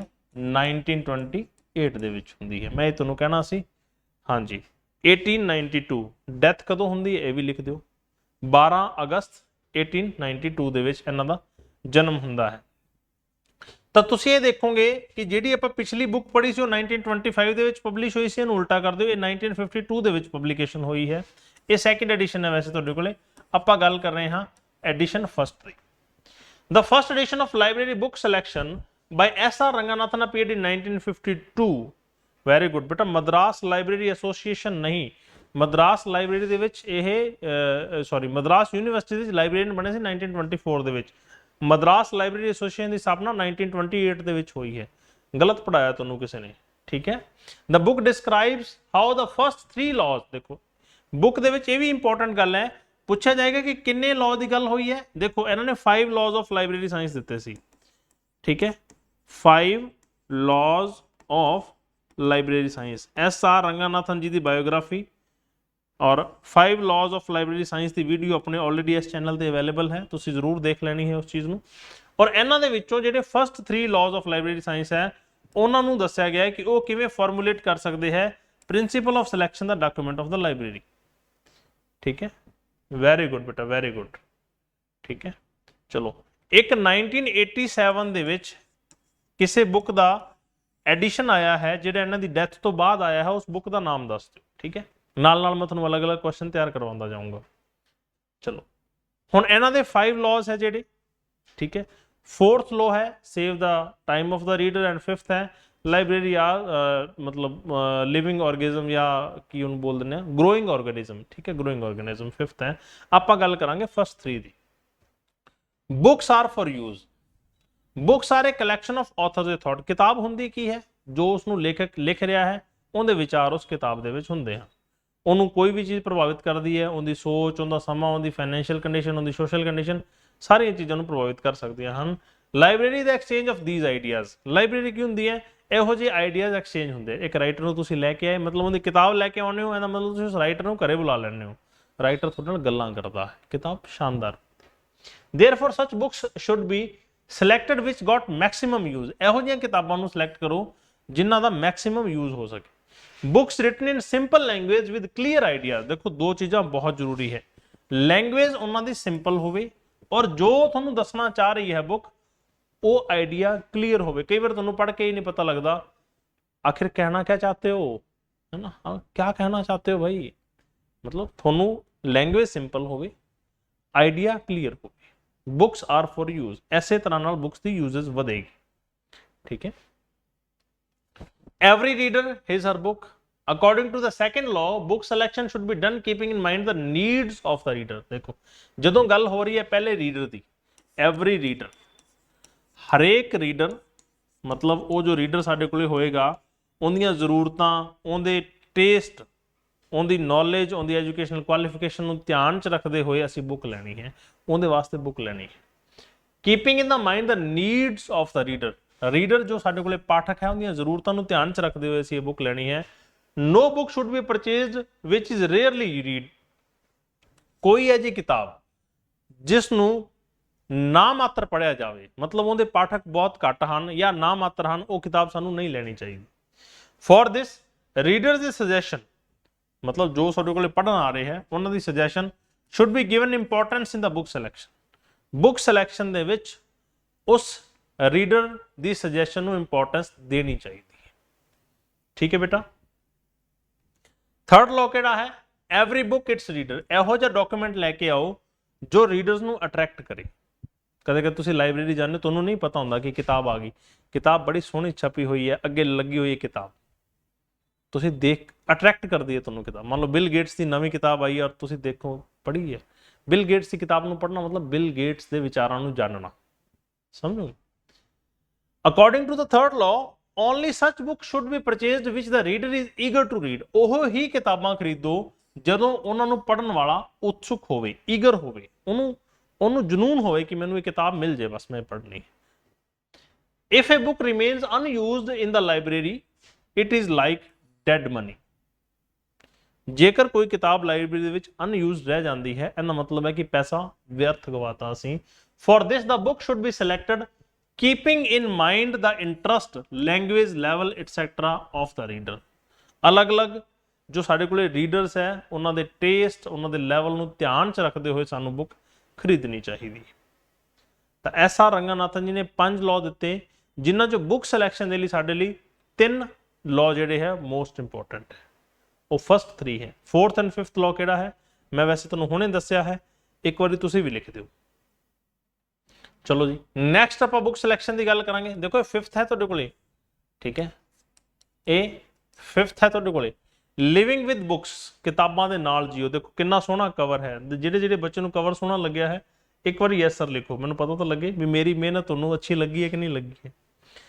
ਹੈਲਨ ਈ ਹੇਨਜ਼ ਇਹ ਨਾਮ ਹੈ, ਔਰ ਇਹ ਵੀ ਸੈਕਿੰਡ ਐਡੀਸ਼ਨ ਹੈ। ਮੈਨੂੰ ਫਸਟ ਐਡੀਸ਼ਨ ਦੀ ਬੁੱਕ ਮਿਲੀ ਨਹੀਂ, ਵੈਸੇ ਇਹਦੀ ਮਿਲੀ ਨਹੀਂ। ਆਪਾਂ ਇੱਥੇ ਗੱਲ ਕਰਾਂਗੇ ਫਸਟ ਐਡੀਸ਼ਨ ਦੀ। Living with books the art of, thank you ਬੇਟਾ, living with books the art of book selection. ਇਹ ਬੁੱਕ ਦਾ ਨਾਮ ਹੈ, ਤੁਹਾਡੇ ਸਾਹਮਣੇ ਉਹਦਾ ਕਵਰ ਹੈ, ਔਰ ਤੁਸੀਂ ਦੇਖੋਗੇ ਲਿਖੀ ਕਿਸ ਨੇ ਹੈ, ਬਾਈ ਹੈਲਨ ਈ ਹੇਨਜ਼। ਹੈਲਨ ਈ ਹੈਨਸ ਨੇ ਲਿਖੀ ਹੈ 1935 ਦੇ ਵਿੱਚ, ਜੋ ਹੁਣੇ ਆਪਾਂ ਬੁੱਕ ਪੜ੍ਹ ਕੇ ਆਏ। ਚਲੋ ਹੁਣੇ ਦੱਸੋ, ਜੋ ਆਪਾਂ ਹੁਣੇ ਬੁੱਕ ਪੜ੍ਹ ਕੇ ਆਏ ਐਸ ਆਰ ਰੰਗਾਨਾਥਨ ਜੀ ਦੀ, ਚਲੋ ਮੈਂ ਹੀ ਦੱਸ ਦਿੰਦਾ, ਤੁਸੀਂ ਬੋਝ ਨਾ ਪਾਓ। ਉਹਦੀ ਪਬਲੀਕੇਸ਼ਨ ਡੇਟ ਸੀ 1952, ਔਰ ਇਸ ਤੋਂ ਪਹਿਲਾਂ ਜੋ ਆਪਾਂ ਪੜ੍ਹਿਆ ਸੀ ਉਹਦੀ 1925। ਇੱਕ ਡਰੂਡੀ ਆਪਾਂ ਪੜ੍ਹਿਆ ਸੀ, ਉਹਦੀ ਸਿਲੈਕਸ਼ਨ ਆਈ 1930 ਦੇ ਵਿੱਚ। ਦੇਖੋ ਬੇਟਾ, ਜਿਵੇਂ ਮੈਨੂੰ ਡੇਟਸ ਯਾਦ ਹੈ ਤੁਹਾਨੂੰ ਵੀ ਯਾਦ ਹੋਣੀਆਂ ਚਾਹੀਦੀਆਂ ਹਨ। ਪੇਪਰ ਤੁਸੀਂ ਦੇਣਾ ਹੈ, ਮੈਂ ਆਲਰੇਡੀ ਸਿਲੈਕਟਡ ਹਾਂ, ਚੰਗੀ ਤਨਖਾਹ ਲੈ ਰਿਹਾ, ਠੀਕ ਹੈ। The first edition of Living with Books, The Art of Books by Helen E. Haynes appeared in 1935। ਸਰਕਾਰੀ ਨੌਕਰੀ ਦੇ ਨਜ਼ਾਰੇ ਬਹੁਤ ਹੈ। ਵੈਸੇ ਤੁਹਾਨੂੰ ਅੱਛਾ ਮੌਕਾ ਮਿਲਦਾ ਹੈ, ਤੁਸੀਂ ਉਹਨਾਂ ਲੋਕਾਂ ਦੀ ਸੇਵਾ ਕਰਦੇ ਹੋ ਜਿਨ੍ਹਾਂ ਦਾ ਸ਼ਾਇਦ ਕੋਈ ਹੋਰ ਹੁੰਦਾ ਹੀ ਨਹੀਂ। ਅੱਜ ਕੱਲ ਇੱਕ ਫਰਕ ਇਹ ਵੀ ਹੈ, ਗਵਰਨਮੈਂਟ ਸਕੂਲ ਦੇ ਵਿੱਚ ਉਹ ਬੱਚੇ ਆਉਂਦੇ ਹਨ, ਜਦੋਂ ਤੁਸੀਂ ਜਾਓਗੇ ਲਾਇਬ੍ਰੇਰੀਅਨ ਬਣ ਕੇ, ਤੁਸੀਂ ਦੇਖੋਗੇ ਕਿ ਜਿਨ੍ਹਾਂ ਦਾ ਸਿਰਫ ਰੱਬ ਹੈ ਜਾਂ ਫਿਰ ਤੁਸੀਂ ਹੋ। ਜੇਕਰ ਤੁਸੀਂ ਉਹਨਾਂ ਨੂੰ ਅੱਛੇ ਰਿਸੋਰਸ ਪ੍ਰਦਾਨ ਕਰੋਗੇ, ਉਹ ਜ਼ਿੰਦਗੀ ਦੇ ਵਿੱਚ ਜਿੰਨਾ ਅੱਗੇ ਵਧਣਗੇ ਉਹ ਉਹਨਾਂ ਤੁਹਾਨੂੰ ਯਾਦ ਕਰਨਗੇ, ਠੀਕ ਹੈ। ਔਰ ਜਦੋਂ ਰੱਬ ਨੂੰ ਪੂਜਿਆ ਕਰਨਗੇ, ਨਾਲ ਹੀ ਉਹ ਤੁਹਾਨੂੰ ਵੀ ਯਾਦ ਕਰਿਆ ਕਰਨਗੇ ਕਿ ਮੈਨੂੰ ਕੋਈ ਬਹੁਤ ਅੱਛਾ ਅਧਿਆਪਕ ਮਿਲਿਆ ਸੀ ਮੇਰੇ ਸਕੂਲ ਦੇ ਵਿੱਚ, ਉਹਨੇ ਮੇਰੇ 'ਚ ਇੰਟਰਸਟ ਪੈਦਾ ਕੀਤਾ। ਸਾਡੇ ਸਕੂਲ 'ਚ ਮੰਨ ਲਓ ਮੈਂ ਕਹਾਂ, ਉਹ ਕਹਿਣਗੇ ਵੀ ਰਮਨ, ਪੂਜਾ, ਜੋਤੀ, ਸੋਮਾ, ਇਹ ਸਾਡੇ ਸਕੂਲ 'ਚ ਲਾਇਬ੍ਰੇਰੀਅਨ ਸੀਗੀਆਂ ਅਲੱਗ-ਅਲੱਗ ਸਕੂਲਾਂ ਦੇ ਵਿੱਚ, ਹੈ ਨਾ। ਇਹ ਸਾਨੂੰ ਕਹਿੰਦੇ ਬੇਟਾ ਆਹ ਬੁੱਕ ਨਵੀਂ ਆਈ ਹੈ, ਤੁਸੀਂ ਆਹ ਬੁੱਕ ਪੜ੍ਹੋ। ਤੇ ਉਹ ਫਿਰ ਜਦੋਂ ਵੀ ਤੁਹਾਨੂੰ ਮੰਨ ਲਓ ਕੋਈ ਬੱਚਾ IAS ਬਣ ਗਿਆ ਜਾਂ ਕੋਈ ਡਾਕਟਰ ਬਣ ਗਿਆ ਜਾਂ ਇੰਜੀਨੀਅਰ ਬਣ ਗਿਆ, ਤੁਹਾਡਾ ਨਾਮ ਲਏਗਾ ਕਿ ਸਾਨੂੰ ਸਿਲੇਬਸ ਦੇ ਨਾਲ ਨਾਲ ਜੇਕਰ ਇੱਕ ਅੱਛੇ ਲਾਇਬ੍ਰੇਰੀਅਨ ਨੇ ਸਾਨੂੰ ਬੁੱਕਸ ਰეკਮੈਂਡ ਕੀਤੀਆਂ, ਨਾਲੇ ਤਾਂ ਅਸੀਂ ਮਾੜੀਆਂ ਆਦਤਾਂ ਤੋਂ ਬਚੇ ਰਹੇ ਔਰ ਨਾਲੇ ਅਸੀਂ ਆਪਦੀ ਜ਼ਿੰਦਗੀ ਦੇ ਵਿੱਚ ਕਾਮਯਾਬ ਹੋ ਗਏ। ਬਹੁਤ ਜ਼ਰੂਰੀ ਹੈ ਤੁਹਾਡੇ ਵਾਸਤੇ ਐਜ਼ ਏ ਲਾਇਬ੍ਰੇਰੀਅਨ। ਜਦੋਂ ਸਕੂਲਾਂ ਦੇ ਵਿੱਚ ਜਾਓਗੇ ਤਾਂ ਤੁਹਾਡਾ ਕੰਮ ਸਿਰਫ ਲਾਇਬ੍ਰੇਰੀਅਨ ਦਾ ਨਹੀਂ ਰਹਿ ਜਾਏਗਾ, ਤੁਸੀਂ ਉਹ ਛੋਟੇ-ਛੋਟੇ ਨੰਨੇ ਮੁੰਨੇ ਬੱਚਿਆਂ ਨੂੰ ਵੀ ਦੇਖਣਾ ਹੈ ਕਿ ਉਹਨਾਂ ਦੀ ਜ਼ਿੰਦਗੀ ਦੇ ਵਿੱਚ ਤੁਹਾਡੇ ਕੋਲੇ ਰਿਸੋਰਸ ਖਜ਼ਾਨਾ ਭਰਿਆ ਪਿਆ ਹੈ। ਹਰ ਸਾਲ ਤੁਹਾਨੂੰ ਉਸ ਖਜ਼ਾਨੇ ਨੂੰ ਵਧਾਉਣ ਵਾਸਤੇ ਪੈਸੇ ਮਿਲ ਰਹੇ, ਬਸ ਉਹਨੂੰ ਜਿਵੇਂ ਕਹਿੰਦੇ ਭਰੇ ਖਜ਼ਾਨੇ ਸਾਹਿਬ ਦੇ ਨੀਵਾਂ ਹੋ ਕੇ ਲੁੱਟ।